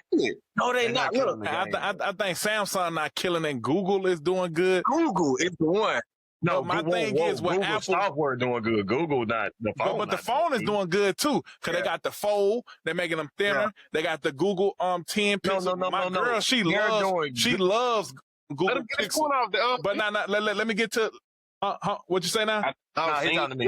Go ahead. Okay. So my thing is, this is, I'm gonna go back to Dink point. So he upgraded from a 6 to a 14, right? I would recommend people upgrade every 5 to 7 years, because your iPhone gets updates for at least 7 years, right? Yeah. Then you, what'd you say? Work for Verizon. Yeah. And so my thing is like, I think what kills the innovation is upgrading every year. Back in the day, we used to get an upgrade maybe every 2 to 3 years. And so that 1 year, what can you do that much different, right? Every 1 year, all you can do is upgrade the software, make the processor faster, and then put a tiny bit better camera, right? But if you upgrade from a 6 to a 14, it's a big difference, right? And so my thing is I don't think the average consumer should update every day, right? Not every day, but every year, because you basically getting the same phone, just a tiny upgrade, right? It's just like with vehicles. It's like, I think phones should be like vehicles. Like, you know how vehicles are every 7 years, they change the model type, right? They change the look of the model. But in between those, you might get like a better engine, a different console, or like different interior color. But it's still the same vehicle look for 7 years. And so I think that that's what we have come to with phones. Hey, that's a good point about about comparing the cars, the phones and shit like that. That's a good point. I ain't never thought about that. To say that though, there, I think, damn, I forgot that nigga smooth fucked me up. What I about to say? What was it? The innovation per year? Oh no, you were talking about the upgrades. I think you should update all the time because you gotta realize them updates ain't just for the new camera or for the new just the outer look of it. It's all for security purposes too. Like it'd be like different patches and different vulnerabilities that probably got caught by like whites or black hat hackers that they got to, they correct that shit. So it's a lot of shit that go into just I don't think that's that doesn't move anybody. Right. No. He's just saying after a certain amount of years, when your phone is out of update. Yeah, that nigga just want to get some IT shit off. Let's just call a spade. Well, the motherfucker I did, didn't I, nigga? Look at me, Bill. Hey, let me get them motherfucking glasses, Bill. Yeah. What you think, too? What you think, too? And like I think you, Daryl, well, my nigga Aristotle and Ding, y'all both said, like, you know what I'm saying? Three show. Nah, but for real though, a lot of shit just like, it's like hood credit or like just, or shit. I think, especially from social media, I just seen white people do the same thing. It's just kind of near top tier, not top tier, like upper echelon. You look lame to have a Android. Right. They're a company. And you're right about that. Culture. And it's embedded so deep. It's like, bro. Yes. We don't give a fuck, bro. Even though Shea, MVP of the league, his shoes hard. But bro, man, I'm finna wear some Nikes or some Jordan, bro. I get it. No, I'm not switching, bro. But then look. Look, that go back to the to the other point of us talking about being in the club though. Being in the club and like, you know what I'm saying? You know that drink overpriced like a motherfucker. You know what I'm saying? But you like, man, if I don't have this drink, they gonna call me lame. So, you know what I'm saying? Why you not drinking? Why you not doing this? So it's like, it's the same shit. It's the same shit of like the shit like being stuck in our head. Same shit across the board, bro. Right. That ain't no shit we can change, you know what I'm saying? And I think the Google Pixel is because Google is so great at this, right? But they have to stick with the plan and see it through. Google, I know Smooth gonna like this. Google owns Gemini, right? Google owns the search engine. Google owns Android. So Google, at first, when they started Android, they have been doing this Microsoft model to where they sell the software to multiple different manufacturers like Samsung, like Motorola, like LG. Remember how they had all those different Android phones? But see, my thing is that's Microsoft's biggest downfall. And I think Google has learned from that. And so that's why they started creating their own phones, because y'all made Android. So why not make the hardware? Y'all control the internet, like search engine. And then they saw they was losing the ChatGPT. So what they do, they create Gemini, and then they also one up ChatGPT by doing Google Veo. Yeah. The video process. And that's another thing. Did they create I don't know if they created.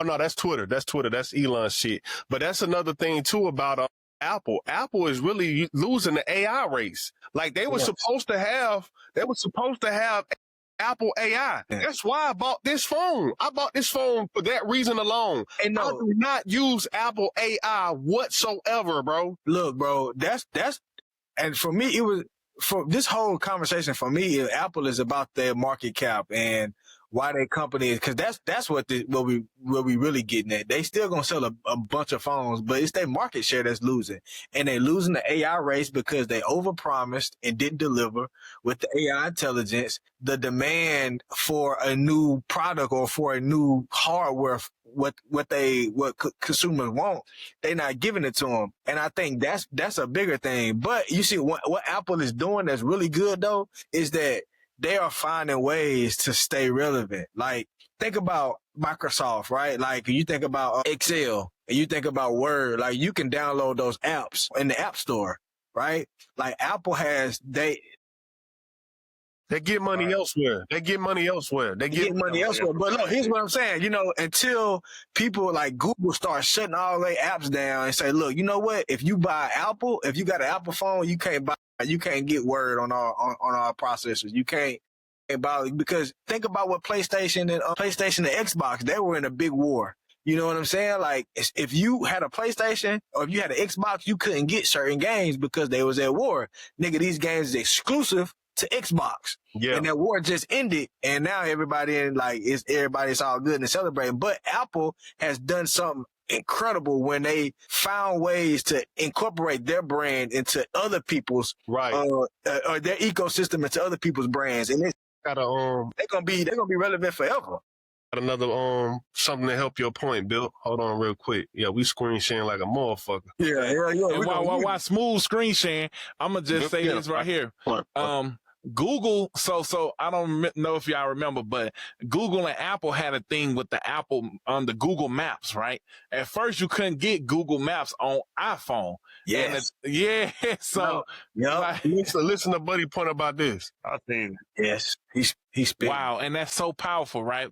Because now that goes back to the thing of, this is my theory. I think if Apple doesn't tighten up, right, Google has the way to go to the top. They could be the top phone because they have Google Pay as well. They have the AI. They have the search engine. So they got all the data. Google has all the data, and they just have to execute the plan and see it through, right? And the biggest thing is, and they also have Pixel Chromebooks. And so they're trying to get in the computer ecosystem. Well, that really ain't no computer though. That's well, in the future it will be. It's just like iPad. iPad ain't really a computer, but where we going with technology, like you can basically do everything on the iPad that you can do on a full size computer. Okay. I'm just thinking Google would end up taking over. Oh, here you go. End up taking over Apple, because if Steve Jobs was alive, Apple actually had the AI first, but they didn't execute it. They had Siri first. Yes. There's no way that ChatGPT and Gemini should have beat Siri in no way, shape, or form. That is crazy to me. They had the AI first, and they just didn't execute. Absolutely. But you know what Apple doing, bro? Apple, see, this is where Apple what's that? Stretching thin? Yeah. But see, the thing is, all right, so Apple has also got into vehicles, right? Apple has CarPlay. And that is such a big thing, because now you got to think about moms. You got to think about people who drive, because now it's like, bro, people are in their cars more so than anything now. And Apple has found a way to incorporate their brand into cars. Apple Play, they got the safety feature. They got the music feature. They got the text feature. It's going to be so hard to push Apple out. But I believe that it can be done, because these subpar phones is not the way. You know what I mean? Like, they done had the ball for so long, and I think they're getting too comfortable. And Tim Cook, who's the CEO, he's done a good job with, like, because he overpromised on the VR glasses, right? Those were dope. They canceled it. Yeah, they canceled that. Canceled the car too. They canceled the car. You know what I'm saying? So they overpromising and not delivering, which is a thing that they can't do, because what Apple was really good at one time was like the wow factor and also delivering. Like when them iPhones was popping at the time, you could like you could get one. You know what I mean? Like, you can go to the store and you can get one.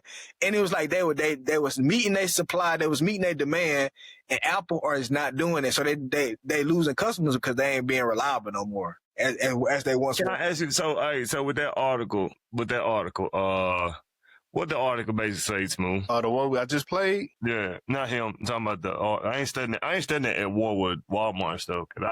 Well, they was losing $108 billion, I think. But yeah. I can pull that back up. And then I'm gonna just answer what Biff said. Apple used to be, even though they was late, they was always great when they released. They've been late and ain't been great. So okay. So there's a lot of stuff that go into that 108 billion. I can't come off top. I want to read the article, but I'm sure it's just not like they just losing money. But anyway, but that's they shares. How much they lost in stock and shares, right?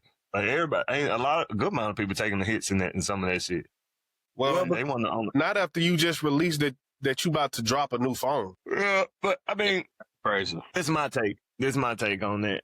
Mine is pump the brakes. I mean, it's kind of like, and I use my football references just like T. Wills uses his movie references. The same thing you say with the Chiefs, and I'm not trying to be a Chiefs person, but every year it's like, oh, they not this, and then end up in the Super Bowl. That's Apple, bro. Like, y'all keep, That's not true, though. That's not true. I mean, they've been talking about the phones weren't what's up part, and yet people still buying them. Well, yeah, I will find them, but it's everybody's coming to a point where like we seeing like, bro, this shit is the same shit. No, Smooth. Let me finish.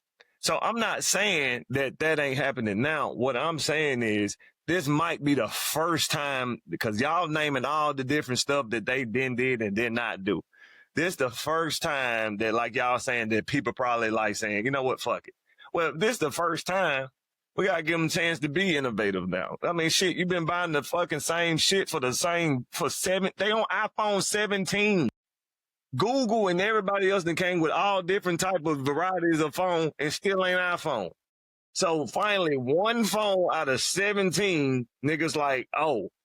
So let them say, okay, all right, people caught up. Let's see what's happened. So I'm saying, like, we can't bash them for doing 18, 19 years of greatness and then say, oh, shit, because they were supposed to bring the phone. They were supposed to be AI. Well, they were supposed to be doing all that, and they were still #1 phone with the same shit that looked like this for 17 years. People believe in...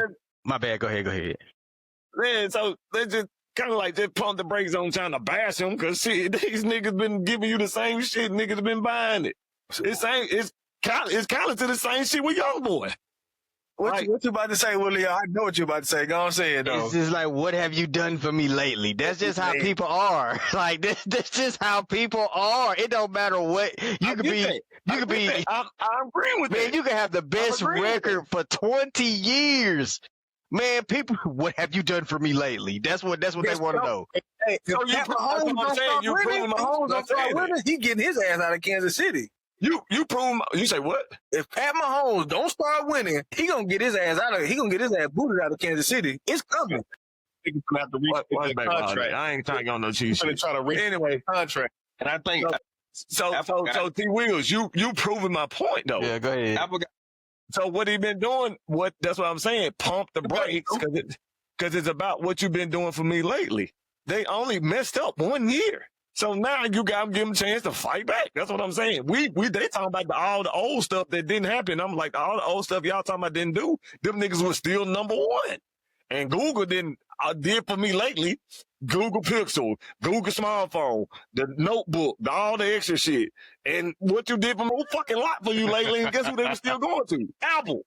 So I'm saying, let them get scrutinized now and let them see what they do to fight back. I'll just say that's just how people are, If I'm talking like this 2-3 years from now, then I say, yeah, see what you did for me lately. Well, this shit is lately. Let them do something. But go ahead, too. My bad. I don't think we're gonna try to stay on this topic too long. But just to say, I don't think Apple is in desperate water right now. Also, right.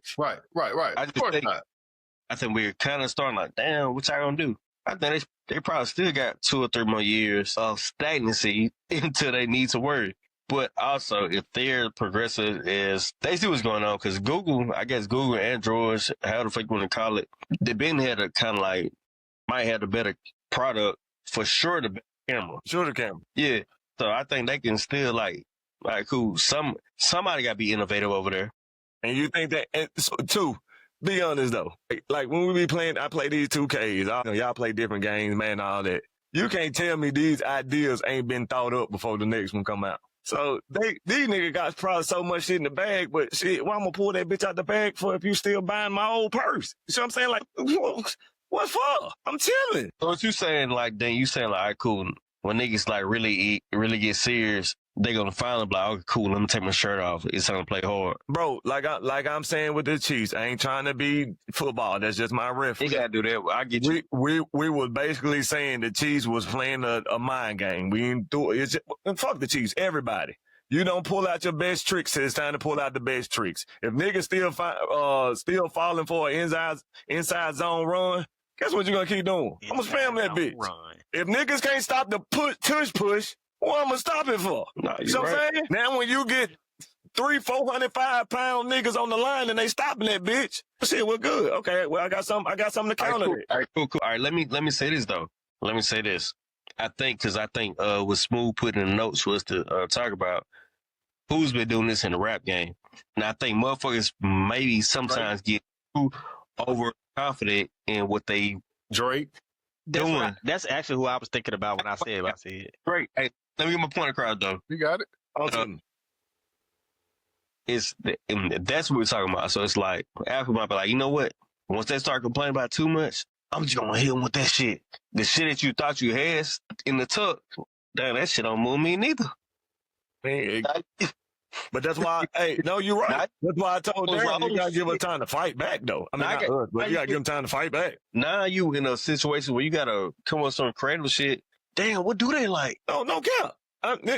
Once again, you prove my point again. That's why I was telling Daryl, even T. Wheels, when you talking about what you did for me lately. Lately, I done gave you 17 generations of iPhone. Now on the 17 one, you got a complaint. That's cool. Let me see what I pull out the bag. And now to your point, you might say, well, see, what you got in the bag might not be shit. Well, now that's when I say that's when you start criticizing. People that you can't criticize. You got to get, once you make your move, you got to give me a time to counter. They done had this same complaint for the last. If you throw, huh? They done had this same complaint. Yeah, we just now talking about it on. I'm agreeing with it. And if y'all gonna say that selling your product for over 100 and not necessarily helps and shit, I'm just talking about period, because people want the convenience. If someone of y'all just said that's good business, you can't go back and say Apple selling the same phone and people constantly buy it. It's not good business. Well, no. If niggas gonna buy the same fucking hat 100 times, shit. No, I'm gonna fucking change it for it. Why? Hey, just like you said, it's about what we doing lately. Well, I got another saying for you. If it ain't broke, why fix it? Well, but that's what I think we more so talking about, the landscape changing though. Like the landscape is changing dramatically. You know what I'm saying? And this could be a turning of the tide for Apple with all these other companies, you know, making changes to their AI, you know, making other changes in they so-called ecosystem. So it's just more so about like, okay, is this finally the changing of the tide? You know what I'm saying? And that's perfect. So you gotta think. Let me rebut to you. Hold on. I'm not, hold on. I'm about to rebut to him. I'm not disagreeing. I know, right? So I was saying, that's the only reason I'm going, because he asked me. So 20v1. I'm saying that's what I'm saying, Smooth. You ain't wrong about what we're saying in the future. I'm talking about how we was in that start bashing somebody for when they finally lost and say, like, hold up, y'all, press your brakes and see what the counter move is. Both of y'all are right? But you got to think. Hey, hold on, down. Okay. This ain't about the Chiefs, dog. I'm not making this about the Chiefs, bro. I'm saying about the Chiefs. Dog. I'm sorry. It sounds like you're talking about the Chiefs in your voice, bro. Yeah, tell you, man. Now look, both of y'all are right, 100%. So you got to think BlackBerry, iPhone. So when BlackBerry was hot and they thought they had the shit and the tides were turning, they should have got up and fought back. No, that is even more a bigger conversation, because I seen this was just a couple days ago, the nigga from Intel, Nokia, one of these goddamn companies, the nigga said, I thought we were doing great. We just now we about to close in the next year or two. The nigga in the I think it was the nigga from Intel, the owner or the CEO of Intel was like, bro, you know, we were doing good with our system, and then all I know, like, we last in the AI race. Well, it can't be Intel. Intel is a computer. It was one of them. It was one of these motherfuckers. Hold on. What's the other people you said? Now, Intel ain't as popular. I mean, Intel. Nokia. They do got problems with booming back in the day. Like, no, it was the Intel. He said, pull it up. That's a song. What he said. That's what he said, Dink. That's what he said. That's what he said, bro. Come on, lad. Keep going, lad. This nigga right here. That's what your boy said. Yeah, Intel. But you talking about with the AI? Oh, okay. I thought you were talking about the company. Okay. Don't get an AI, so they're becoming what they have become to the industry. Everybody has depended on Apple. Now Apple is going to have to depend on a third-party AI service, which is probably going to be ChatGPT. We know it's not going to be Gemini. I heard they might buy Perplexity. That's what I heard. Who buying Perplexity? I heard Apple might buy Perplexity. That's what I heard. And look, and that's what they do too, because They bought Pixar at one point, you know? So it's like Apple, that's one of their big games too. They got the money. So go ahead and pay. They should have bought ChatGPT and not. I think they're gonna need a new. They're gonna need a new CEO because that's what Nike did, right? Like you see what. I don't know if y'all paid attention, but like the shoes, they starting to look a lot different now. They're starting to look clean again. Yeah, and Apple more innovative. Yes, Nike was falling off. Like they started losing sales to Reebok, especially Adidas. Adidas was like top athletic wear in the country. And then they started these other companies like That's because Adidas moved to soccer though. Yeah, well, yeah, of course. But see, Nike would always have the other brand. The popularity of soccer got bigger, not Adidas moved. And even when they was having the Yeezys too, Yeezy was giving Jordan a run for his damn money. Right, absolutely. But see what Nike did, they saw the tide turning, and Nike said, you know what, we're gonna make some changes within the company. And what they do, they got a new CEO. They appointed somebody else. Yeah, and I think a lot of people say Tim Cook kind of he is all but in there. No, I'm talking about Tim Cook from Apple. Everything kind of went down after Steve Jobs. Like he stopped being innovative, and he started caring more about what the shareholders were getting on their returns versus being innovative. So that's like the last thing. I can see that too. Yep. Yeah.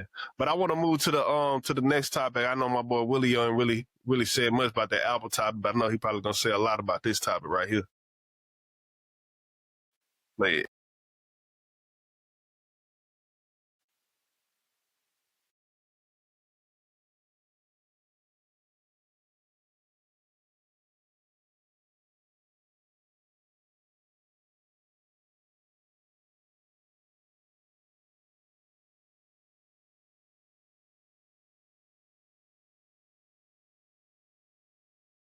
What's he talking about?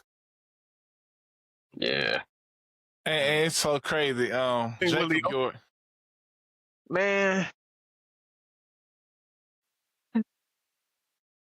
again, I think it's a lot of the game is WWE. You know what I'm saying? Just like it don't make sense again that, you know, people let's just say like in that example, how are people supposedly selling, got all these streams and stuff, but then they can't sell tickets? That don't make sense. Or what I like to always say is, how are people are on a major label and don't ever, it's almost like you're not there. So I always ask, like, what does a label does these days? Like I be really genuinely confused. Like, then to that, just going back to this, like, I agree. Like, how are these people supposedly, the ones who are successful, but a lot of people can't sell tickets? Looking at, to me, NBA YoungBoy, he don't make sense because he don't sell a large amount of records. But if you look at his show, you would think the whole world is bowing down and buying them records. Yeah, bro. And so that actually is he blackballed in the industry? You know what I'm saying? That makes you ask that because we got. But y'all seen why I said to my nigga Smooth by my nigga Gunboy, but come on. Did y'all see that? Did y'all see what Nikki said about him? You said what? I saw Nikki was like, I didn't see the whole post, but she said how is he not having any real major support from basically mainstream, and how is he able to do the things that how is he able to do what he's doing with these crowds, with these people? It was a slight post. I didn't see the whole thing, but she was basically posing a question. How is this happening? Hey, listen though, I think it's multiple things in place with that. No shit too.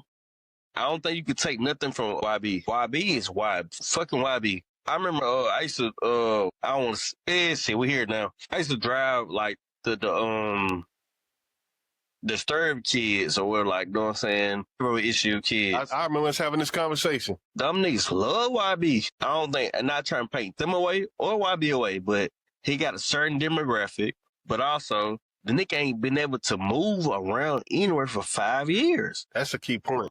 And what happened during that time? His fans That's a great point too. What's that point? What is that point though? What's that point? That is a great point because now those same fans are able to pay their way. Yep. They wouldn't be able to do this 5 years ago. My cousin was 16 5 years ago. That nigga flew to fucking Dallas to go make sure he seen that. They going. And he stayed in South Carolina. They going. Talking Jaheim? Yeah. They going. I remember battle rapping boy, you ugly. Anyway, no man, like, these niggas grown. Hey, I bet you won't try that. I bet you won't say that now.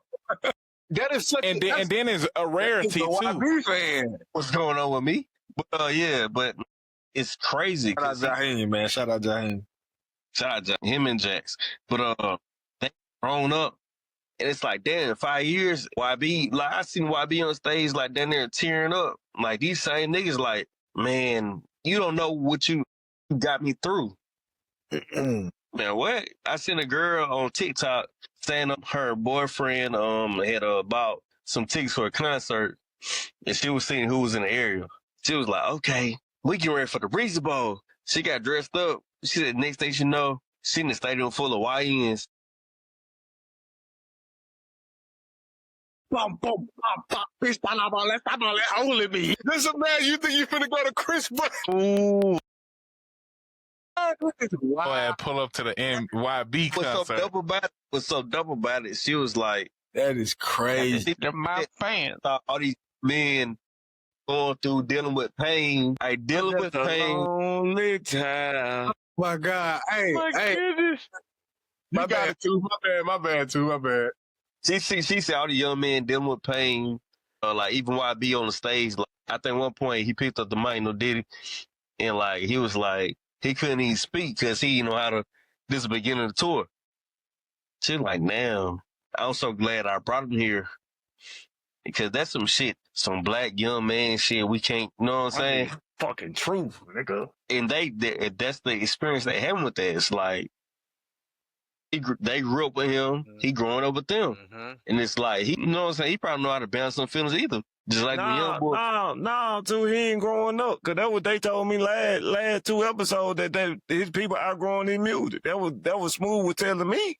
I mean, bro, I think that's true too. Yeah, that's true too, bro. That nigga, I'm still growing up with that nigga, and I'm older than him. I'm still YB, nigga. Can't trail, 4K trail for life. I ain't gonna lie. I think it's a rarity too. I think it's a rarity. Fucking go to a New Edition concert and had a nostalgic, like, come on, let's not do that. Let's not condemn it when it's rap and hip hop music. You know what I'm saying? You saying whoa. You saying that YB is nostalgic now? No, I'm saying it's a rarity. Hold up. Let me hear it, bro. Let me hear it. He nostalgic now? Bro, I think like, bro, you gotta really be honest with yourself about this though, bro. We're not saying that like YB is the greatest YN. That's no question. All time. That's no question. But what we're saying is, like, bro, those same kids are grown now. So this is their first time to be able to experience that shit. Like, it's not even about the current music. It's about them finally being able to experience they favorite artists. The nigga been in and out of jail the last 5 years. And you grown. On house arrest. And you grown now. So now, shit, nigga, it ain't just about listening to this nigga on YouTube, nigga. We can go to the show. That's different, bro. And that's an amazing.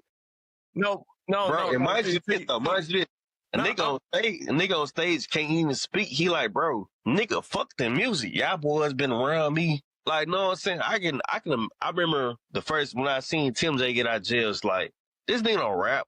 I hugged that nigga like, damn, bro. You feel me? Like, bro, this the nigga, and mind you, this nigga Tim J don't fucking rap. Dog, this is my homie. This nigga that didn't got these people out these certain situations, they feel like they relate to him. Yeah. Can't really say that if they do or not, but you know what I'm saying? But to see him out, and he said like, damn, y'all really still my fans? And how can you replace that feeling? What feeling do you replace with that? No. See, this is what I'm saying though. That doesn't matter to me. What y'all points y'all saying are valid. But at the end of the day, I'm just going with the true fact. Because everybody got a story. If it's a fifth, everybody got a story. People got a reason they listen to Wayne. People got a reason they listen to Beyonce. People got a reason they listen to Kanye. People got a reason they listen to Chris Brown. I'm just saying that 2 episodes ago, niggas was telling me that YoungBoy shit is done. That's true. All I'm saying, bro. I don't still think it's true. That's true. If without the tour, it doesn't matter. Without the tour, without the girl, without the old, it doesn't matter. Both things can be true. Y'all can't say because what he. Y'all, bro, y'all can't, that ain't fair. Y'all be taking away stuff. I don't care if it's just like we doing with the Apple shit. It's what they do. That's what they do. It's no reason for it. Hey, Willio, if that's the reason for it, Willio, it doesn't matter. Didn't this nigga say every time we get in an argument, he want to bring up numbers? Ain't that what? To make his Hey, point. so if you bringing up the numbers and the facts, did YB not do 11K his last album? I say I bring up. No. Yes, he did 11K, but my argument just don't be the numbers. My argument for you about Wayne was the numbers and telling you people still do listen to him. What you and I was telling you, let me finish. And I was telling you with YoungBoy, his numbers ain't everything because he got the YouTube shit. Nigga don't take count his YouTube shit, and now you see it by the tools. That's where you don't know the math. YouTube streaming counts towards album sales. So you doing again, nigga, the YouTube numbers. Huh? He killing the game. He killing the game in YouTube. That still adds up to that. Yeah, it still. I didn't know. Well, some ain't adding up, cause that nigga a fucking god, nigga. Well, you see that nigga on his tour, nigga. Hey, you might got me proven wrong, but whatever the fuck you trying to prove, YoungBoy proving it wrong. That nigga still got the and streets, it don't nigga. make, and that's what that goes back to my point. Nigga. It don't make sense. I mean, you got somebody going diamond. It does, and I can explain. Let that nigga down. That nigga in the music industry. Talk to these. So the thing about YoungBoy is, right, you got 100 albums that went 10,000 first week over a period of like let's say the last 10 years, right? Because he started 2016. I'm not really sure. I'm asking you, 2016. Yeah. Okay, so you got, let's say you got like 100 albums that then went 10,000. Some went 100,000, some went 50,000. Over a period of 10 years. And also, I think it's the rarity because it's like, how many other NBA YoungBoy shows are you going to go to? That's like us going to a Sade concert, right? We don't know if we'll ever get to go to one again. And we ain't, in our time period, we ain't never get to see her, right? So if she does a show, it's probably going to be a huge turnout. So I think that's one why he sold so much, because nigga could have been dead. He could have been in jail. He could have been anything but on tour. You know what I mean? So it's a big thing of how many times I'm going to be able to see this and if I will be able to see this. Hey, Darren, I'm going to say this too, because you just brought up a valid point. Like, and doing an arena tour. Like, he ain't never been able to do that. That's what blew my mind. That's what blew my mind. I was like, I thought he was like a club type, like Boosie Weber. You know how they used to do in the club. I'm thinking he that type of artist. No, I'm not saying he that type of artist, but what I'm saying is he hasn't been able to showcase his talent in those type of spaces because all the trouble that involved him. You see what I'm saying? And he really hasn't been able to done a lot of shows either. Go ahead. Can I ask you this? Cause so this is where my confusion is. All right, so yeah, I like Smooth said, I'm the one that had the numbers to defend Wayne, and Bip is against that, Smooth against that, Tool against that, all y'all against that. But now when you got a nigga that's proving the numbers wrong, y'all still got some flack against it. But no, so, he's not proving the numbers wrong. It's just that he's dropping so much. The numbers wrong. No, it's because okay. So if you do 100 albums, right, and you sell 10,000, and then people have to catch up to those albums, so that's basically what he's doing. He beating the game by numbers. He got a lot of music out there. That's what I'm saying. He got so.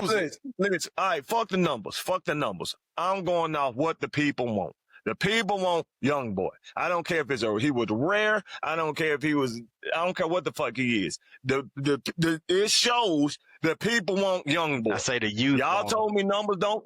I'm telling you this. You told me numbers didn't matter with Lil Wayne. So I'm telling you, well, fuck it. If it didn't matter when people that were actually listening to Lil Wayne, y'all saying that shit wasn't real. Okay, fine. YoungBoy get 11 people listening to it, but now we're seeing 11 million listening to it. So I got a question. Which one we going with? I got a question. Which one we going with? I do have a question. I just want to know which one we going with. Just piggybacking off what you're saying. Is it more important to have album sales or for people to actually show up and buy these tickets? Because it seems like people are actually showing up for YoungBoy.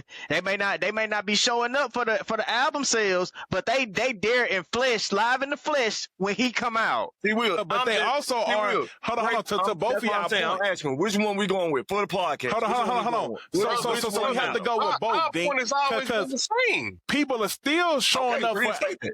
You are now agreeing with us. Our point Okay, has been the same. I didn't say I'm not agreeing with you. I'm saying, so which one are we going with? So, But I'm my hearing thing this is, YoungBoy still has platinum songs, platinum albums, and he still has the sales. It's just the first week, right? So he still has the numbers. So it's not like he's not a platinum artist or he don't have the most like entries in the Billboard Top 100 for his age. He has all the accolades. It's just the first week. I think his fans have to catch up, and I think a lot of his fans go to He don't YouTube. do no promo. He don't do promo. That's Well, yeah. That's a point. That's a good point Dink made. That's why I say. He never do promo. That's why I say, is he like? That's why I be like, when I seen how them kids was at his show, I was like, man, I didn't even know he had it. I knew. No. Don't get me wrong. I knew he had impact because all you see in the comments. Young boy, but you didn't know he was damn near Man, that. when I seen how them little kids was acting, I was like, man, this is insane, bro. I'm calling my nigga little kid. Bro, I'm just a lot of those. Of course, he got fans all over, but the majority. Nigga just call me a little kid. Nah, man, you know what I mean. You know, But yeah, we know what you mean. you got it. You got it too. You got it too. All right, bro, peep this though. So like, you know what I'm saying? Like we stated, this first show in 5 years. When does the next show come? If it comes soon, Agree. you feel what I'm saying? What does these next album sales look like? What do you do for me lately? And lately right now, he got everybody in that bitch between Continent and everybody talking about. That's true, but get your point off. Saying, bro, is just like, bro, fresh out of jail, first show in 5 years. Where does it go? Like, I tell you where it go.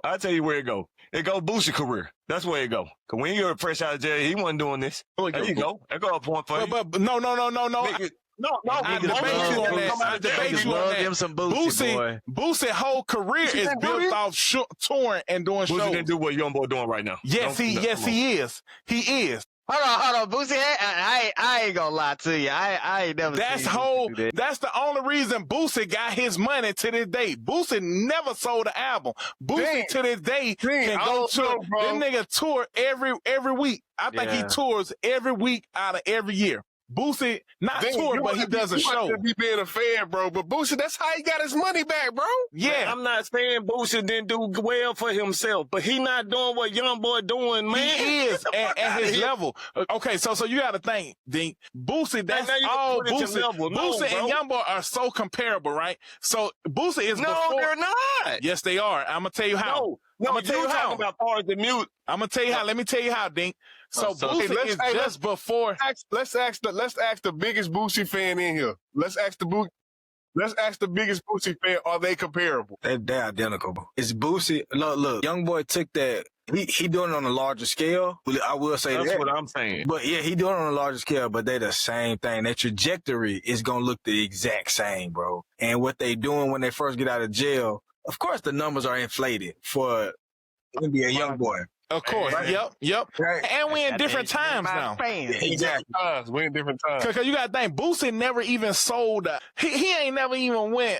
Probably Wipe Me Down is probably his only platinum single. But Boosie got singles in the street like Smoking on Purple, all types. Set it off in his almost there. To me, Boosie was almost. You know what I'm saying? He was just before the curve. Hey, why you playing? Hold on. I was actually listening to Boosie in the gym this morning. I was listening to Boosie in the gym this morning. Actually, YoungBoy got his whole sound from Boosie. That whole Baton Rouge, that bounce, that's Boosie. Our Boosie is the blueprint for YoungBoy. Exactly. I really want to know. Dink, I'm gonna help you out though, bro. All right, so Daryl just said that. I think Willio might have said it too. That nigga Boosie probably got about 30 or 40 tracks that's platinum in the streets. That's NBA YoungBoy. Yes. That's NBA YoungBoy, bro. Like, he ain't got the shit that's on the Billboard, but all the shit that's platinum is shit that we, as you a diehard fan, but us, we ain't heard that shit. That's Boosie whole career. It's just a different time. Man, That's exactly. I agree. The way they are you talking about the way they act or whatever? Yes. This nigga got 32 platinum singles, dog. No, bro. Boosie will have that too, but you gotta think we come about from no water, man. Hey, bro. No, but you can't say that, Dink. It's just like eras. I'm telling you what this nigga YoungBoy doing, bro. But Bill, I also don't like to compare. I don't like to compare older generations. This nigga not selling out clubs, right? This nigga not selling out clubs, bro. This nigga selling out arenas. Yes, their music is equivalent.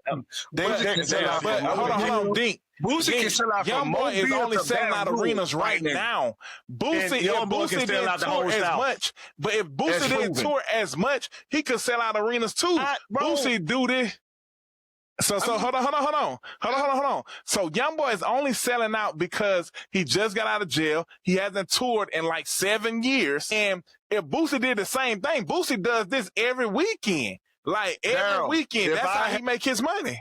If I had Steph Curry jump shot, I'd be Steph Curry. I don't want no ifs, nigga. I'm giving you pure hard facts. But this nigga balling. This is facts, though. But if NBA YoungBoy it ain't facts. You going off based off everything? No. We going based off eras, though. We going based off eras. This is a great so Boosie didn't have the streaming era. So basically, you said, hold on. You said NBA YoungBoy gets all his streams off YouTube. It was at one point YouTube didn't pay for streams. And Boosie got millions of views on YouTube. Hey, Sam Cooke didn't have cell phones. I don't care. But Sam Cooke is still a legend. Elvis didn't have cell phones. Elvis still a legend. They were burning Boosie CDs. That's what I'm saying. Niggas were burning. They was on LimeWire. What are you talking about? The whole hood believe. They were burning Boosie. That's what he said. But Dink, that's what he said. What we're saying is if you put NBA YoungBoy in Boosie's era, he wouldn't be as successful as he is today. Nigga, if you put Oscar Robertson with the 3-point line, it's no telling what they would have did. I'm not going with no damn if, dog. I'm telling you what this motherfucker doing right, motherfucker. No, you can't compare that. Dink, it's a different time. You comparing this nigga to Michael Jackson? Let me give you for instance, right? Boosie era was way harder than YoungBoy, and for sure, because who is competing with NBA YoungBoy right now? NBA YoungBoy ain't got no damn competition. That ain't his fault, bro. But I'm saying it ain't Boosie's fault that he came before YoungBoy and he built the blueprint. Okay, Dink. Jokic, I can't fault that Jokic wasn't born with Shaquille O'Neal, dog. Am I not gonna hoop because I say, oh shit, ain't no competition? That was a good sound effect. But Dink, it goes to your point. It's like Michael Jordan versus LeBron, right? Keep that one. I'm perfect for that nigga. So it goes like to Michael Jordan versus LeBron, right? 2 different eras. No, bro. That's why I don't like comparing eras because you never know. I can't do that. I can't help that Michael Jordan was born in 1970, whatever. But you cannot deny that they are exact like replicas. Exact copies, just different eras. Y'all talking about the music and how they carry themselves. I'm talking about the impact on the young niggas.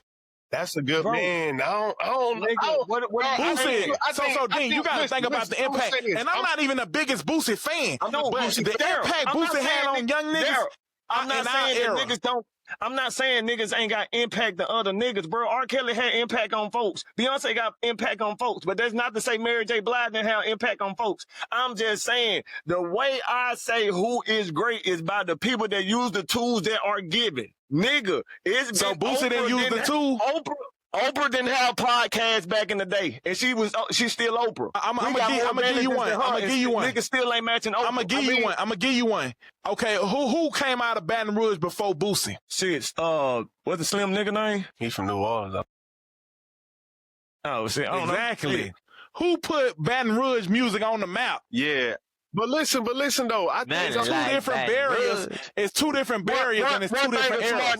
One thing, a nigga that I always disagree with though, but one thing that nigga always said, that it's not about who did it first, it's about who did it better. And that nigga to the left of me, I don't know where he is to you, but he to the left of me, that nigga name Smooth. And that shit is correct. Cause it was a lot of niggas before LeBron James. But LeBron James did a lot better than them niggas. It was Lamar Odom. It was Bo Outlaw. It was niggas before that nigga. But he is LeBron James. I don't think NBA YoungBoy did it better though. Said it. He doing it. Nah, I mean, but that's what I'm saying though. I don't want to get caught up in that point about who doing it better, but I just think it is a lot of similarities in their careers, you know. And look, I'm gonna say this thing: two different barriers, two different areas. Boosie had to break the door down for Baton Rouge to get in the door because niggas was only listening to New Orleans. That's what we're trying to tell you. Is Jay-Z one of the greatest rappers ever? If not, probably your number one. Is Boosie one of the greatest Southern rappers of all time? Answer my question. Is Jay probably the greatest rapper ever? We got correct. Let's top it, bro. So one of the other niggas before him in New York that opened that door. But it's some niggas that still argue that Rakim is better than Jay. Some niggas that argue. Tell me this, boy. Hey. Is Apple phone not one of the greatest phones ever? They the first phone to be made? But hold on, that's like saying is Outkast better than Future? You can't say that. We got to get to the next one, man. Yeah, man, I know. My nigga selling out arenas, nigga. Y'all gotta be fucked up. Boots ain't never sold out. That nigga can't even sell out. He be selling out the Coliseum all the time. That's an arena. Yeah, let's like he said, next subject. Man, y'all fucking tripping. That was a good topic, though. That was a good one. Yeah, it was. Hey, man, y'all ever heard of this nigga George Elwood Wright, man? I've seen. Not to today. Us on Game Smooth. Man, I bet, man. So this that nigga George Elwood Wright. What up, George? You put me on the spot. Put us up on Game Smooth. Man, one of y'all boys read it, man. Hey, wait. Zooming in, Smooth a little bit. Zooming in. Yeah. Y'all can hear me? Yeah. All right, so basically, they robbed, they did a robbery, and they flew across the country. This was an incident, basically. They flew across the country. I think most of them, they went to Europe, I think, but then Joy Wright, he went to a country, Portuguese, and they couldn't expedite him. They couldn't, the FBI found them 40 years later. But they was like, they big on like redemption. They want to give him back to USA because you talking about Portugal. Yeah, you're right. Nigga had did so much for the yeah, he was a hardworking man. So they believe in redemption. So they wasn't gonna give him back to the USA because USA was gonna make them fuck them 40 years that you done did. We gonna make you do every day that you earned for robbing because they hijacked a plane to fly over there. I guess they split up. Right. I'm gonna read it too. All right, so it says George Edward Wright is wanted for his involvement in a series of crimes dating back to 1962. On November 23rd, 1962, an accomplice was arrested, shot and killed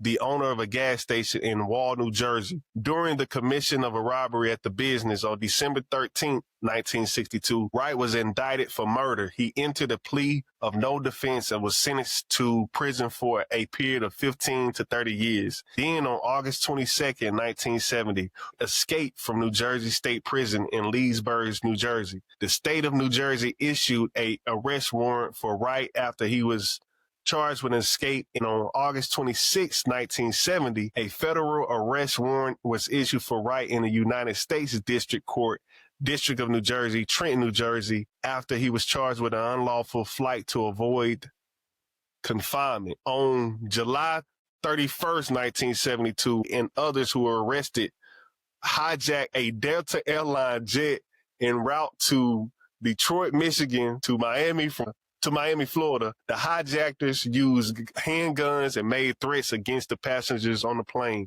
At the time, Wright used the name Reverend Larry Burgess, wore the clothing of a cleric, and carried a Bible. Damn. He used a gun concealed in the Bible to confront the aircraft's pilot and crew. After a ransom was delivered to the hijackers, the passengers were released in Miami. The hijackers and the plane crew then flew to Boston, Massachusetts, refueled, picked up the International Navigator, and flew to Algiers. The plane and the ransom were then returned to the United States government while the hijackers remained free. On September 26, 2011, after 40 years of being a fugitive, Wright was arrested in Portugal. He was released from custody in October of 2011 and remains in Portugal, where he continues to live free. Dang. Right is the sole hijacker that remains at large. You better not come back to America. That sounds like a fucking movie. You do. So he the only one. Stuff. He the only one that is still out and moving. Yeah, Like, free. Yeah. So what the other nigga went to? They probably locked up. Now they went to Europe. They didn't get the full extent of the sentence, but the other folks, they did. That's for real. So I'm saying the other nigga, so you were willing to get them niggas back. Yeah, but no, What? did nobody give anybody back to America? But they, I guess on their legal process, if you did a crime there, you had to serve it there. Was a less harsh time. So they gave it up. They gave them back. You know what I'm saying? They got expedited back. No, they stayed in. I think they went to France or Man, some shit. fuck all that. How the fuck did this nigga fly a plane back to fucking New Jersey? Darren, you muted, Darren. You muted. He made the pilots fly that motherfucker. He put that gun on their ass like, nigga, you better try this bitch now. And but look, I think the noble thing is they gave the ransom back. You better try this bitch. That's what I'm saying. Like, hey, and I think it's noble that they gave the ransom back. Imagine you thinking you finna go to Miami, but this nigga up front with a preacher with a reverend suit on. My goodness. He got the plane going to Boston, bro. What are you doing, dog? Like, And my thing is these niggas that refueled. You got a trip full of bad bitches playing. You got a whole trip. This nigga that hijacked the plane. that nigga right, bro. Hey, and then look, and it's the 7 too. Hey, guess what this nigga? Hey, it was wide open back then. Why do you think this shit don't work? This nigga initials off all is G type right, of capers back then. Right. This nigga initials is G right. Shout out to G. Shout out to G right, man. Shout out to G right, man. Hey, he said it's out there if you own it. It's out there. Cause look, hey, how the hell you know it was a hijack in Miami and then they flew and refueled? They had to refuel this motherfucker. Man, they had to refuel that motherfucker, man. If you don't stop this bitch off, if you don't go get that gas, he made them niggas refuel in Pascagoula.